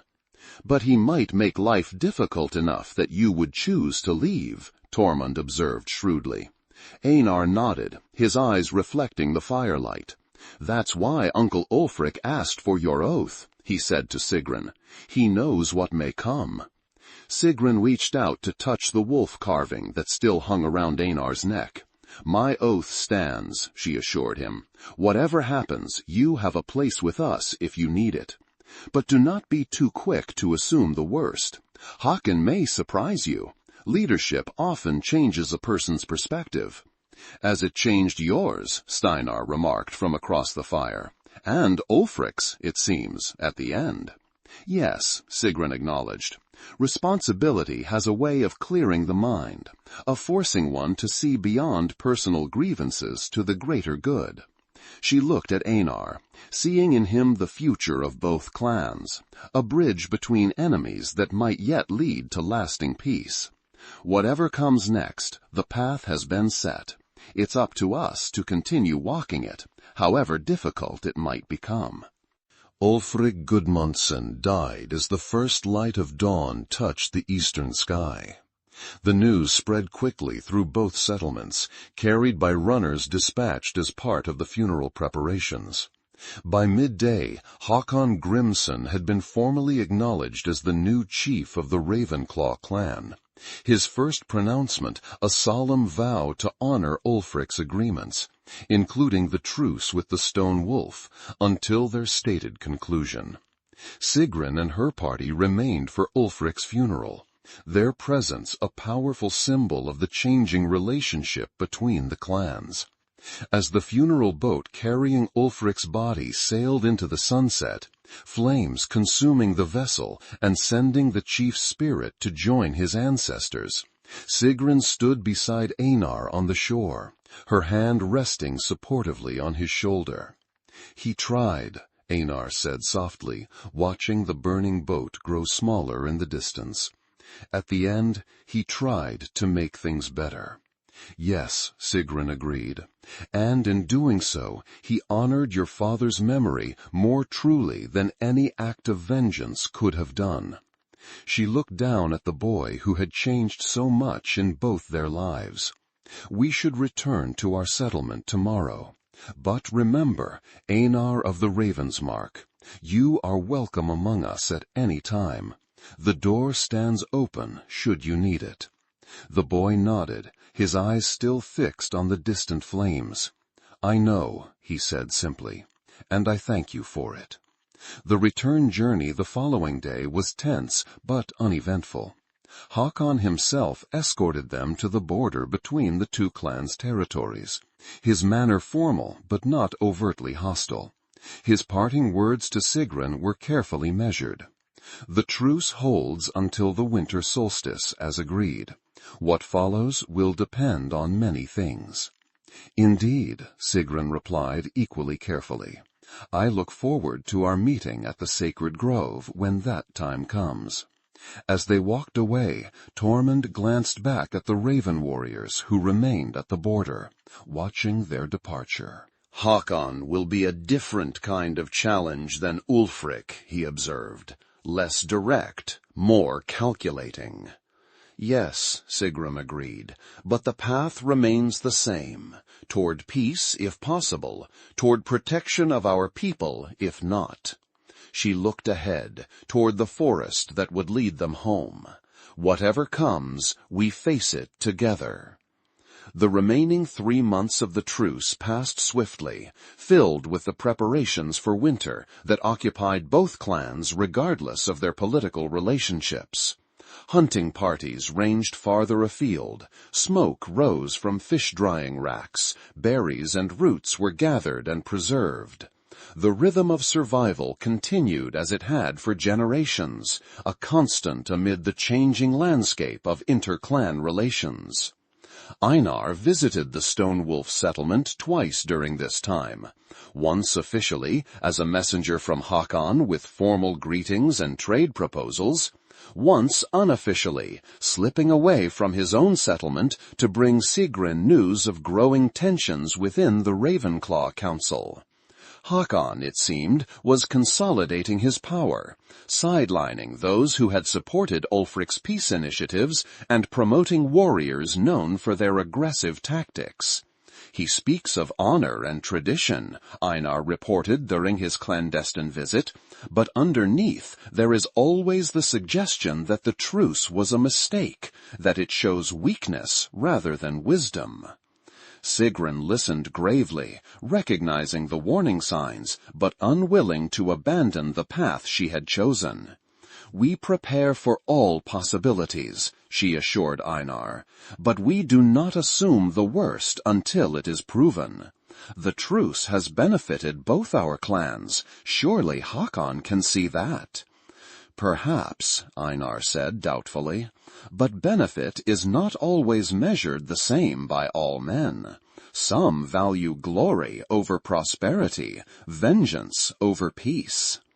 The wisdom in his words, coming from one so young, reminded Sigrun forcefully of why she had risked so much to protect him. Einar was indeed marked by Odin for wisdom rather than mere battle glory, a rare gift that might yet change the course of both clans' histories. Be careful, she warned him, as he prepared to return to his own settlement under cover of darkness. Hakon must not know of these visits. Your safety depends on his believing you loyal to him and the Raven Claw alone. Einar nodded, his young face serious in the flickering torchlight. "I am careful," he promised, "but I will not stand by silently if he moves to break the truce. Too much has been gained, too much could be lost." As the winter solstice approached, bringing with it the end of the agreed-upon truce period, tension mounted in both settlements. Preparations were made for the meeting at the sacred grove, the same location where Sigrun and Ulfric had forged their historic agreement 6 months earlier. But this time, the atmosphere was different, charged with uncertainty and the knowledge that Hakon Grimsson was not Ulfric Gudmundsson. The day of the meeting dawned clear and bitterly cold, the sky a pale blue bowl above a landscape transformed by snow and ice. Sigrun led her party, the same companions who had accompanied her to the first meeting, plus Bjorn, whose counsel she had come to value despite their differences, toward the grove, her breath forming clouds in the frigid air. The sacred oaks stood stark against the winter sky, their bare branches reaching toward heaven like supplicants seeking the gods' attention. The stone altar at the center of the circle was dusted with snow, a pristine white surface unmarked by human presence. Hakon and his party arrived shortly after, 6 warriors led by the new Raven Chief. Hakon Grimsson was younger than Ulfric had been, perhaps 30 winters, with a lean, wolfish face and calculating eyes that missed nothing. He wore a black cloak similar to Ulfric's, but where the former chiefs had been plain, Hakon's was embroidered with silver thread that caught the winter sunlight. Einar walked beside him, his expression carefully neutral, though Sigrun thought she detected a warning in his eyes when they briefly met hers across the stone altar. "Sigrun Hrafnsdóttir," Hakon greeted her, his voice smooth and controlled. "Chief of the Stone Wolf clan, we meet at last." "Hakon Grimsson," Sigrun replied with equal formality, "Chief of the Ravenclaw clan. I thank you for honoring this meeting, as agreed by your predecessor." A flicker of something, annoyance perhaps, crossed Hakon's face at the reminder that he was following Ulfric's path rather than charting his own. "The truce has served its purpose," he said, coming directly to the point. "Our clans have had time to recover from recent losses. Now we must look to the future." "Indeed," Sigrun agreed. "And what future do you envision, Hakon Grimsson? One of continued peace, of growing cooperation between our clans, or a return to the old ways of raid and counter-raid, blood debt and vengeance?" Hakon's smile did not reach his eyes. "I envision a future where each clan knows its strength and respects the others," he replied smoothly, "where boundaries are clear and honored." The emphasis on the last word was slight but unmistakable. Sigrun felt a chill that had nothing to do with the winter cold. The Stone Wolf clan has honored all boundaries during the truce period, she said carefully. If you have specific concerns, I would hear them. Haakon's gaze flicked to Einar, then back to Sigrun. Specific concerns? Perhaps, perhaps not. But the question before us today is simple. Does the truce continue, or do we return to the natural state of our clan's relationship? The phrasing was telling, the implication that peace was artificial, conflict natural. Sigrun chose her response with care, aware of the many lives that might depend on this conversation. "I propose that the truce continue," she said clearly, "not for a limited time, but as a permanent state. Our clans have more to gain from cooperation than from conflict. The past 6 months have proven that." Murmurs arose from both sides at this bold proposal. Even Bjorn looked surprised, though he quickly masked his reaction. Haakon's expression remained unreadable, his eyes studying Sigrun as if seeing her for the first time. "A permanent truce," he repeated, testing the words. "An interesting proposal. But what of honor? What of the blood debts still outstanding between our clans? Your father fell to Ulfric's blade. Many would say that debt remains unpaid. And Ulfric fell to illness before any such debt could be claimed," Sigrun countered.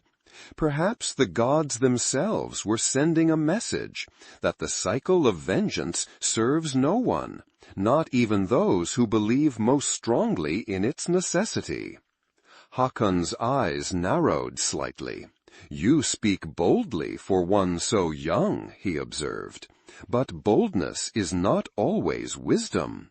A permanent truce would require guarantees, assurances that neither side would take advantage of the other's trust." "What guarantees would satisfy you?" Sigrun asked directly. A calculating smile spread across Haakon's face. "An alliance," he said, "sealed in the traditional manner, by marriage. You, Sigrun Hrafnsdóttir, wed to me, Haakon Grimsson. Our clans united under joint leadership." Shocked silence fell over the grove. Sigrun felt as if the ground had shifted beneath her feet, the proposal so unexpected that for a moment she could form no response. Bjorn broke the silence with a bark of disbelieving laughter. "You can't be serious," he said to Haakon.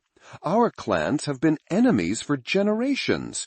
You think marriage would erase that history?" "Not erase," Haakon corrected smoothly. "Transform." What better way to ensure peace than to bind our futures together? It is an honorable solution, one with precedent in the old sagas. Sigrun found her voice at last. "An interesting proposal," she said, keeping her tone neutral despite the turmoil of emotions beneath the surface. "But one that requires careful consideration, consultation with my counsel." She met Haakon's gaze directly. "And assurances of my own." "Such as?" Haakon prompted, his expression suggesting he had anticipated this response. "That leadership would indeed be joint, not merely symbolic on my part," Sigrun replied. "That the customs and traditions of both clans would be respected equally. That no retribution would be sought for past conflicts on either side." She paused, then added the point that mattered most to her. "And that Einar's position as heir to Ulfric's legacy would be secured and honored." Surprise flickered briefly across Haakon's features at this last condition. Clearly he had not expected Sigrun to make Einar's welfare a central concern. The boy himself stood straighter at the mention of his name, his eyes moving between the two chiefs with an expression of cautious hope. "These are reasonable conditions," Håkon acknowledged after a moment's consideration. "They can be discussed in detail as part of the formal negotiation." He spread his hands in a gesture of openness. "So, Sigrun Hrafnsdóttir, do we have the beginning of an agreement? Will you consider my proposal as a path to lasting peace between our clans?" Sigrun felt the weight of the moment, the countless lives that might be affected by her decision. Marriage to Håkon Grimsson was not what she had envisioned for her future, far from it. Yet if it could secure the peace she had worked so hard to build, if it could protect her people and Einar, was it not a price worth considering? "I will consider it," she said finally, "and I will bring your proposal to my council." Until a decision is reached, the truce continues. This I ask as a sign of good faith. Håkon inclined his head in agreement. "The truce holds until the next full moon," he stipulated. "By then I will expect your answer." His eyes, when they met hers, held a challenge and something else, a hunger that had little to do with peace and much to do with power.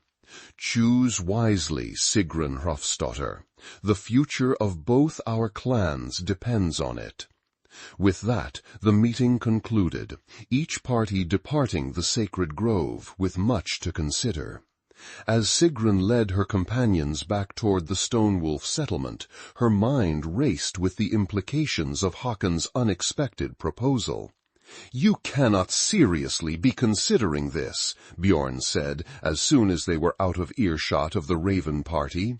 "Marriage to Håkon, it's a trap, a way for him to gain control of both clans." "Of course it is," Sigrun agreed calmly. "The question is whether it can be turned to our advantage, whether the trap can be made to close on the trapper rather than the intended prey." Tormund eyed her with newfound respect. "You have something in mind," he observed, "a counter-strategy." Sigrun nodded, her grey eyes thoughtful as they walked through the winter-bare forest. "Håkon revealed more than he intended with his proposal," she said. "He seeks legitimacy, control, the appearance of honorable intention while pursuing power. Those desires can be used against him, if we're careful." "How?" Bjorn demanded. "Once you're his wife, you'd be at his mercy, and so would our clan." "Not necessarily," Sigrun replied. "Marriage alliances have conditions, contracts, witnessed oaths. If those conditions are crafted carefully enough—" She let the thought hang unfinished, her mind already working through possibilities, contingencies, safeguards. Steiner, who had remained silent during the exchange in the grove, spoke up. "There's another factor to consider," he said gravely. "Einar. The boy's welfare seems to matter greatly to you, and Håkon clearly has no love for him. Any alliance would need to address that tension." "Yes," Sigrun agreed. "Einar is key to all of this, more than Håkon realizes." She glanced back over her shoulder, though the grove was long out of sight. "We have until the full moon to decide our course. Let us use that time wisely." The days that followed were filled with intense discussion, planning, and preparation. The Stone Wolf Council met daily, debating Håkon's proposal from every angle. Opinions were divided. Some saw the potential for lasting peace, others the risk of subjugation. Bjorn remained adamantly opposed, arguing that Håkon could not be trusted, regardless of what oaths he might swear. Einar slipped away from the Ravenclaw settlement twice during this period, bringing Sigrun valuable information about Håkon's true intentions. The new chief, it seemed, was already speaking to his inner circle about bringing the wolves to heel once the marriage alliance was secured. He plans to install his own warriors in key positions within your settlement, Einar reported during his second clandestine visit, to gradually replace your council with his supporters. The marriage would be just the beginning. Sigrun listened gravely, her suspicions confirmed. And what of you, Einar? Has he spoken of his plans for you? The boy's face darkened. Not directly, but I've heard whispers. Once his position is secure, I am to be sent south for fostering, a polite way of saying exiled, or worse. I thought as much, Sigrun said grimly. Thank you for risking so much to bring us this information. It will not be forgotten.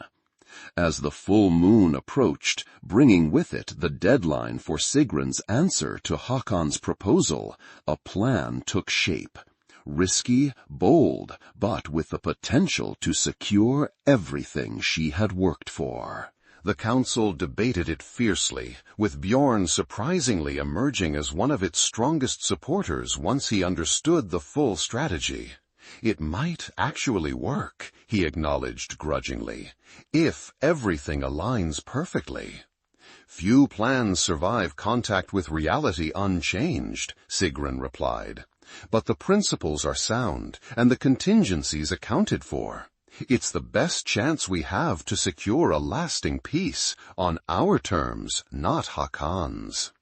On the night before her answer was due, Sigrun stood alone at the edge of the fjord, watching the almost full moon rise over the dark water. Tomorrow would set events in motion that could not be easily reversed, for good or ill. The weight of responsibility pressed heavily upon her shoulders, not just for her own future, but for the futures of both clans, for Einar, for the legacy of peace she had fought so hard to build. Father, she whispered to the night sky, guide my hand tomorrow, help me find the strength to do what must be done. The stars offered no answer, but as Sigrun turned back toward the settlement, she felt a sense of calm purpose settle over her. The path ahead was clear, if difficult. She would walk it with the same courage that had brought her this far, the courage to make hard choices, to seek peace when others sought violence, to change the course of history one decision at a time. Tomorrow she would give Hakon Grimson her answer, and one way or another the fate of the Stone Wolf and Ravenclaw clans would be forever changed. The full moon rose over the sacred grove, its silver light casting long shadows across the snow-covered ground. Sigrun stood before the ancient stone altar, Hakon facing her from the opposite side, each accompanied by their chosen witnesses. The night was clear and bitterly cold, breath forming clouds that hung briefly in the still air before dissipating. "You have considered my proposal," Hakon stated rather than asked, his confidence evident in his stance, in the slight smile that played at the corners of his mouth. "What is your answer, Sigrun Hrafnsdóttir?" Sigrun met his gaze steadily, her grey eyes reflecting the moonlight. "I accept," she said clearly, her voice carrying in the hushed grove. "With conditions, as discussed." A murmur ran through the assembled witnesses, surprise from some, satisfaction from others.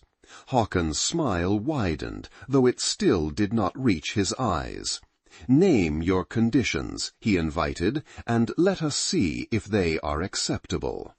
"First," Sigrun began, "leadership of both clans will be truly shared. Decisions made jointly, with equal voice for both former chiefs. Second, the customs and traditions of both clans will be respected, with neither taking precedence over the other. Third, no retribution will be sought for past conflicts on either side. All blood debts are considered paid in full. Håkon nodded at each point, his expression suggesting they were much as he had expected. Reasonable, he acknowledged. Continue. Fourth, Sigrun said, her voice taking on a firmer edge, Einar's position as heir to Ulfric's legacy will be secured. He will be treated with the respect due to the nephew of a former chief, educated in both clans' ways and prepared for whatever role he may eventually hold among our people. A flicker of annoyance crossed Håkon's face at this condition, but he nodded again, clearly unwilling to let such a detail derail the larger agreement.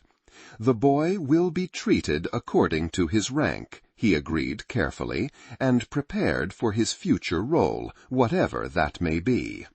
Fifth, Sigrun continued, the marriage ceremony will take place at the next new moon, here in the sacred grove, with equal representation from both clans. Until then, both settlements remain separate, with the truce continuing to govern our interactions. This, too, Håkon accepted with a nod. A suitable time for preparations, he agreed. And your final condition?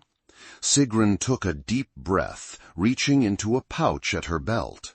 My final condition is this, she said, withdrawing an object and placing it on the stone altar between them. That our agreement be sealed not just with words, but with blood and iron. On the snow-dusted stone lay Ulfric's iron bracelet, the one engraved with ravens that had been his most prized possession, that had passed to Sigrun at his death with instructions to give it to Einar when the time was right.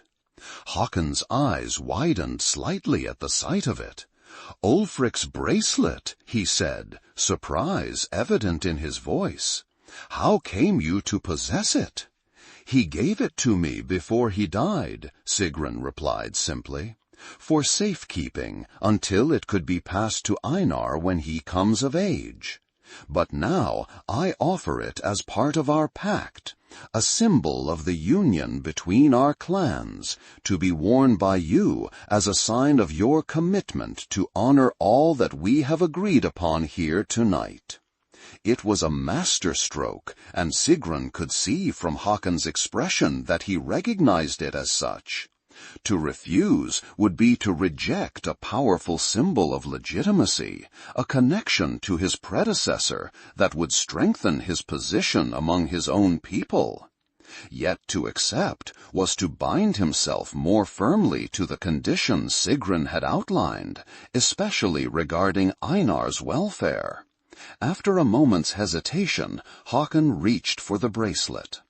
I accept this symbol and all it represents, he declared, sliding the iron band onto his wrist.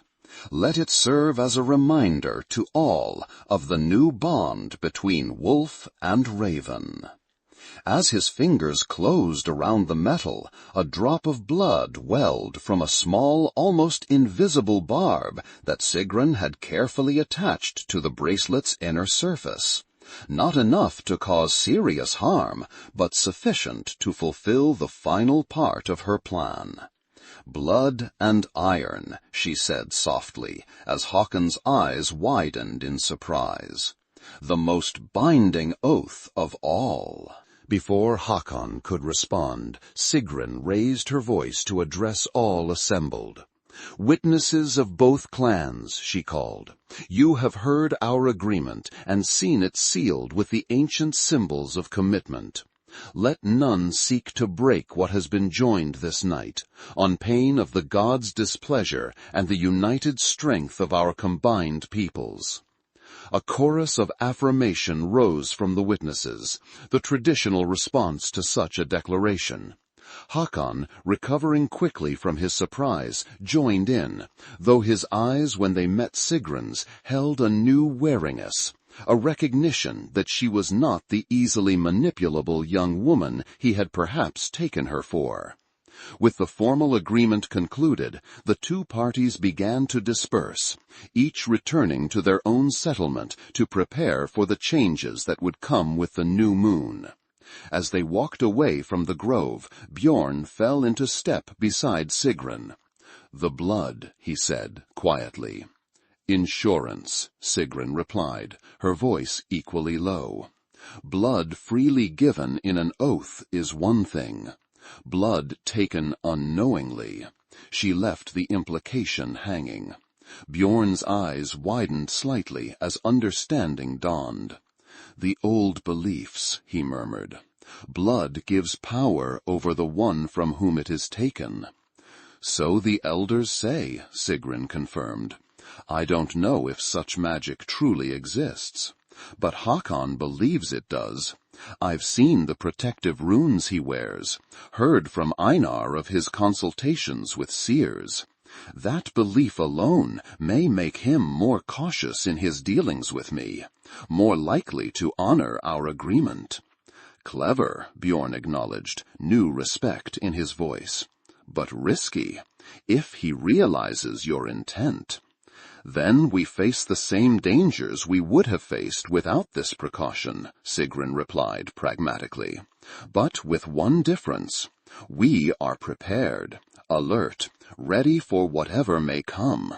Hakon is not the only one who can set traps." The days leading up to the new moon were filled with preparations, not just for the upcoming marriage ceremony, but for the contingencies Sigrun had planned for, the possibilities, both good and bad, that might follow.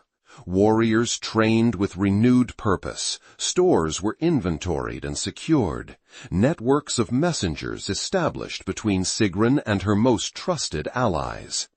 Einar continued his clandestine visits, bringing reports of Hakon's activities and the reactions within the Ravenclaw clan to the announced alliance. Many, it seemed, welcomed the prospect of peace, especially those who had supported Ulfric's earlier efforts. But there were others, particularly among Hakon's inner circle, who saw the alliance as merely the first step in a plan to subsume the Stone Wolf clan entirely. "He speaks differently when alone with his closest warriors," Einar reported, during what would be his final secret visit before the ceremony.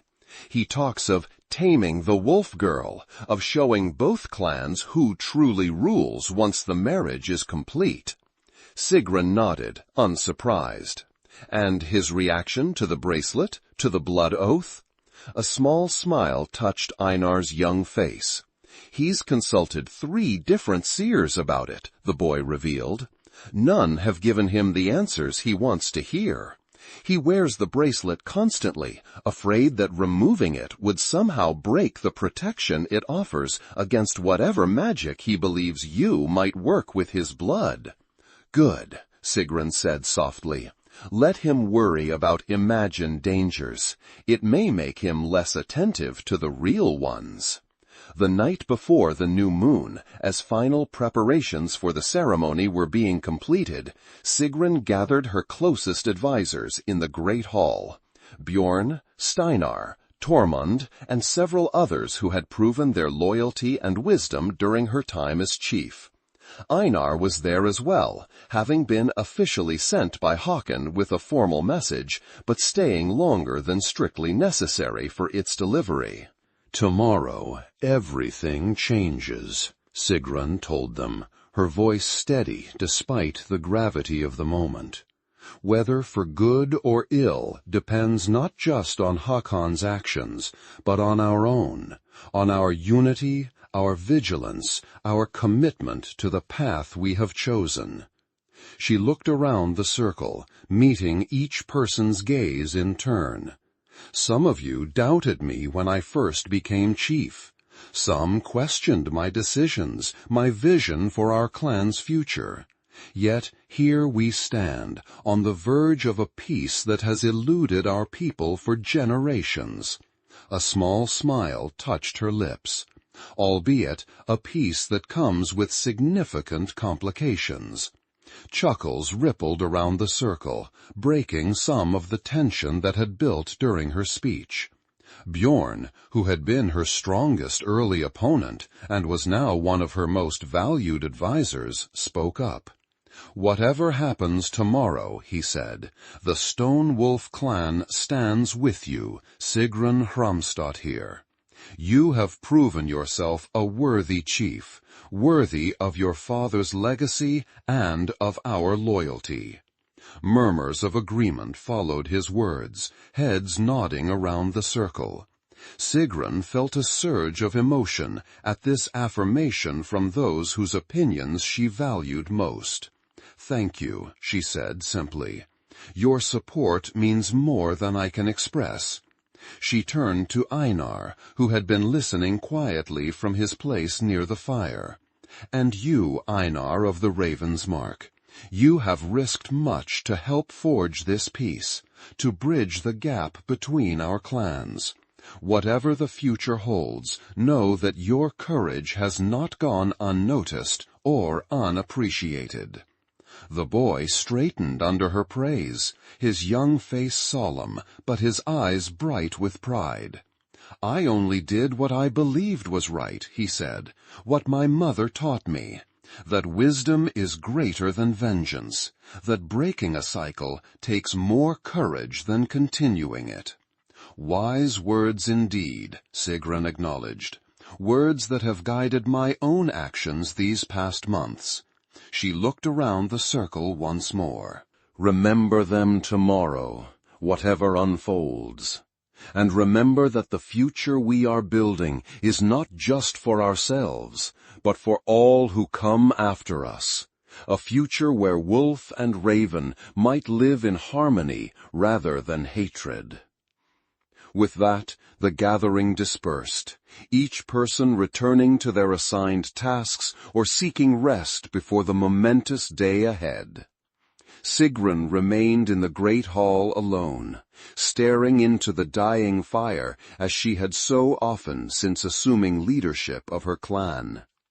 Tomorrow she would face Håkon Grimson across the sacred altar once more, not as opposing chiefs this time, but as bride and groom, forging a union that would reshape the landscape of their clan's relationship forever. It was not the future she had envisioned for herself when she took up her father's sword and changed the course of Viking history. But perhaps it was the future that needed to be, for reasons that extended beyond her own desires or ambitions. In the sacred grove, under the dark sky of the new moon, two clans gathered, Stonewolf and Ravenclaw, traditional enemies now witnessing the union of their leaders. Torches lined the perimeter of the ancient oak circle, their flames dancing in the winter wind, casting shifting shadows across the snow-covered ground and the faces of those assembled. Sigrun stood before the stone altar, dressed not in the traditional bridal attire of her clan, but in a compromise that symbolized the nature of this unusual union. A finely woven blue dress that marked her as a bride, but over it a leather jerkin embossed with the wolf symbol of her clan, and at her side her father's sword. Her dark hair was braided elaborately, small silver ornaments woven through the plaits, but her face was free of the customary bridal paint, her expression clear and composed for all to see. Across from her stood Håkon, similarly attired in a blend of wetting and chiefly garments, a fine tunic of deep black embroidered with silver thread in the pattern of interlocking ravens, a cloak of rich fur clasped with a silver brooch, and at his belt his own sword. The iron bracelet that had been Ulfric's gleamed dully on his wrist, a constant reminder of the blood oath that bound their agreement. Between them, serving as the ceremony's officiant, stood Gyda, the eldest member of the Stonewolf clan. Her white hair shone in the torchlight, her weathered face solemn as she prepared to bind these two leaders in marriage, a union unprecedented in the living memory of either clan. "We gather under the new moon," Gita began, her voice carrying clearly despite her age, "when the sky is dark but full of promise as the future that stretches before us. Tonight, two become one, not just two people, but two clans, two histories, two destinies now intertwined." She gestured to a cloth that lay on the stone altar, embroidered with symbols of both clans, the wolf and the raven, facing each other across a field of stars. "Upon this cloth you will place your hands and speak your vows. Before these witnesses, before the gods who watch from above, you will commit yourselves to a shared path, a shared future." She gestured to a cloth that lay on the stone altar, embroidered with symbols of both clans, the wolf and the raven, facing each other across a field of stars. "Upon this cloth you will place your hands and speak your vows. Before these witnesses, before the gods who watch from above, you will commit yourselves to a shared path, a shared future."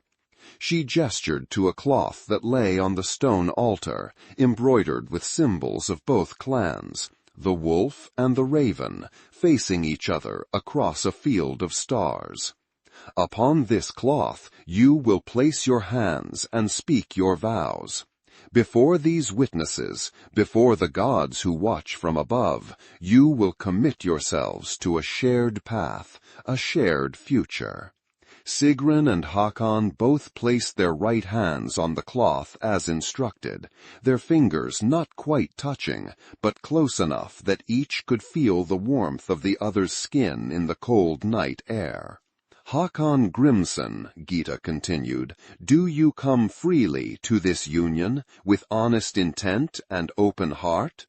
Do you swear to uphold the agreements made between your clan and the Stone Wolf, to seek peace rather than conflict, to honor the traditions of both peoples equally?"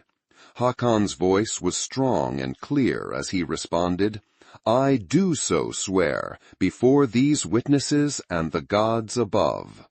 Gita turned to Sigrun. "Sigrun Hrafnsdóttir, do you come freely to this union with honest intent and open heart?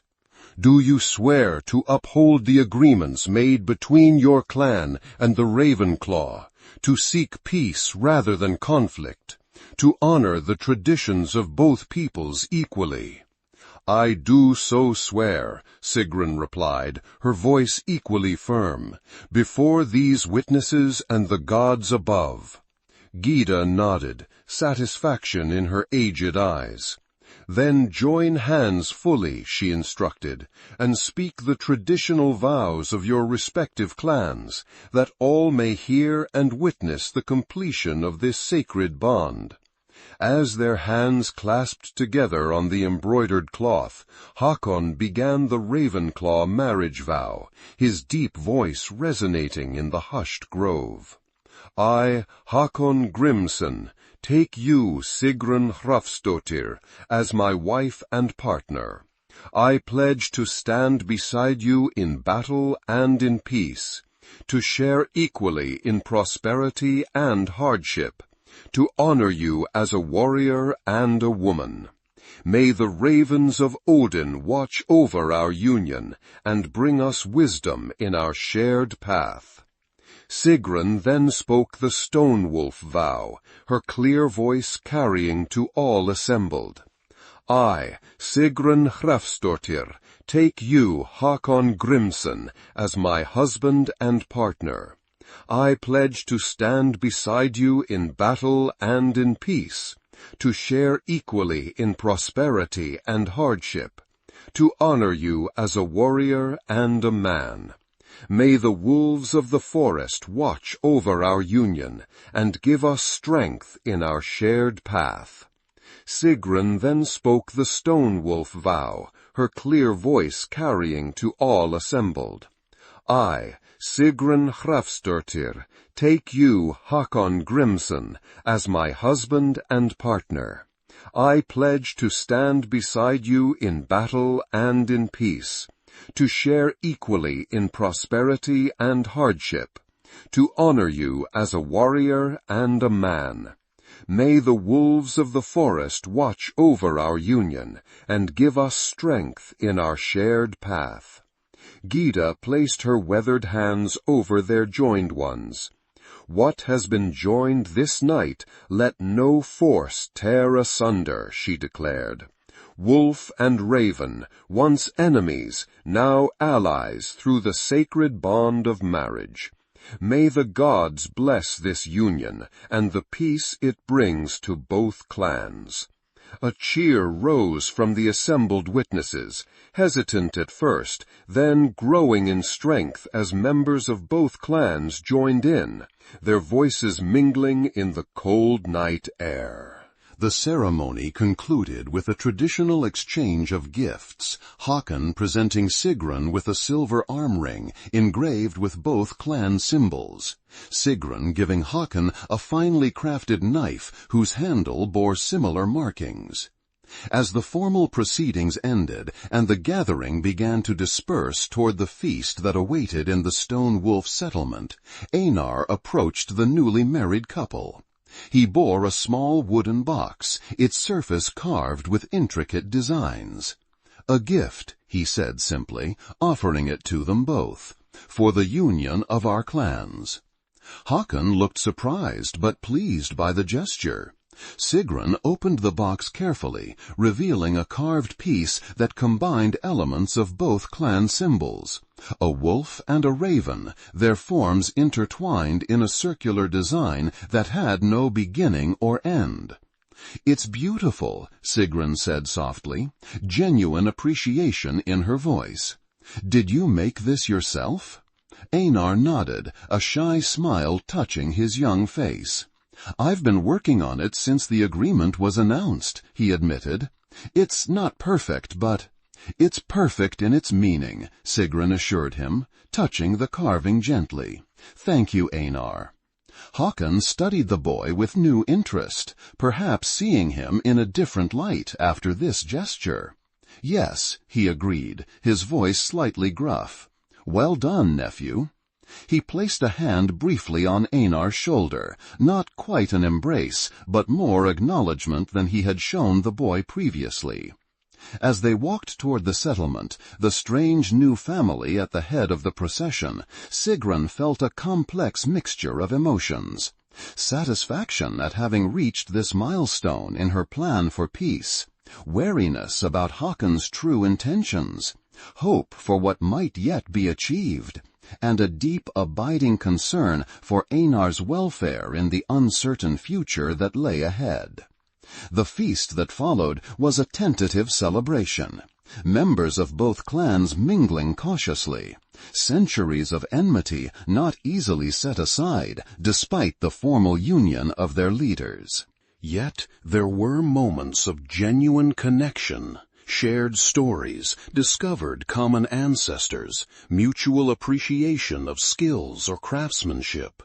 Small beginnings, perhaps, but beginnings nonetheless. As the night wore on, Sigrun found a quiet moment to speak with Einar away from Hákon's watchful eye. The carving was inspired, she told him. It opened a door that might otherwise have remained closed. Einar nodded, understanding her meaning immediately. "He's been different since the blood oath," he confided. "More cautious, less certain. The seers have him convinced that you hold some power over him through the blood taken by the bracelet." "Good," Sigrun said softly. "Let him continue to believe it. It may be our best protection in the days to come." She glanced across the hall to where Hákon stood in conversation with several warriors from both clans. "He plays the part of the conciliatory husband well enough in public, but I have no illusions about his private ambitions." Nor should you, Einar agreed, wisdom beyond his years in his young face. But remember, you are not alone in this. You have allies in both clans now, people who believe in the peace you've worked so hard to build. He touched the wolf carving that still hung around his neck, including me. Sigrun smiled, touched by his loyalty and insight. You are a remarkable young man, Einar of the Raven's Mark, she said. Whatever the future holds, never forget that. As the celebration continued around them, Sigrun looked out over the gathered members of both clans, former enemies now cautiously exploring the possibility of peace, of a shared future. It was not a perfect solution, this marriage alliance with a man she neither loved nor fully trusted. But it was a beginning, a step away from the cycle of violence that had claimed so many lives, including her father's. In taking up Hran's sword, in choosing a different path than blind vengeance, she had indeed changed Viking history, not just for herself or her clan, but potentially for generations to come. The road ahead would not be easy. There would be challenges, setbacks, perhaps even betrayals. But the direction had been set, the first steps taken toward a future where wolf and raven might stand together rather than in opposition. And in that moment, watching the tentative interactions of her people and Hakon's, Sigrun felt a quiet pride in what had been accomplished, and a steely determination to protect it, whatever the cost. For this was her legacy now, not just as Hran's daughter, or as chief of the Stone Wolf clan, but as a woman who had dared to imagine a different future, and had the courage to forge a path toward it, one choice at a time. As the new moon darkened the sky above the celebration, promising the gradual return of light in the days to come, Sigrun Hrafnsdóttir stood at the threshold of that future, uncertain, challenging, but full of possibilities that had seemed impossible only months before. And in that knowledge she found both strength and hope for what lay ahead. If you enjoyed this video, don't forget to subscribe. We're just getting started and we really need your support. And may the gods grant you a legendary life.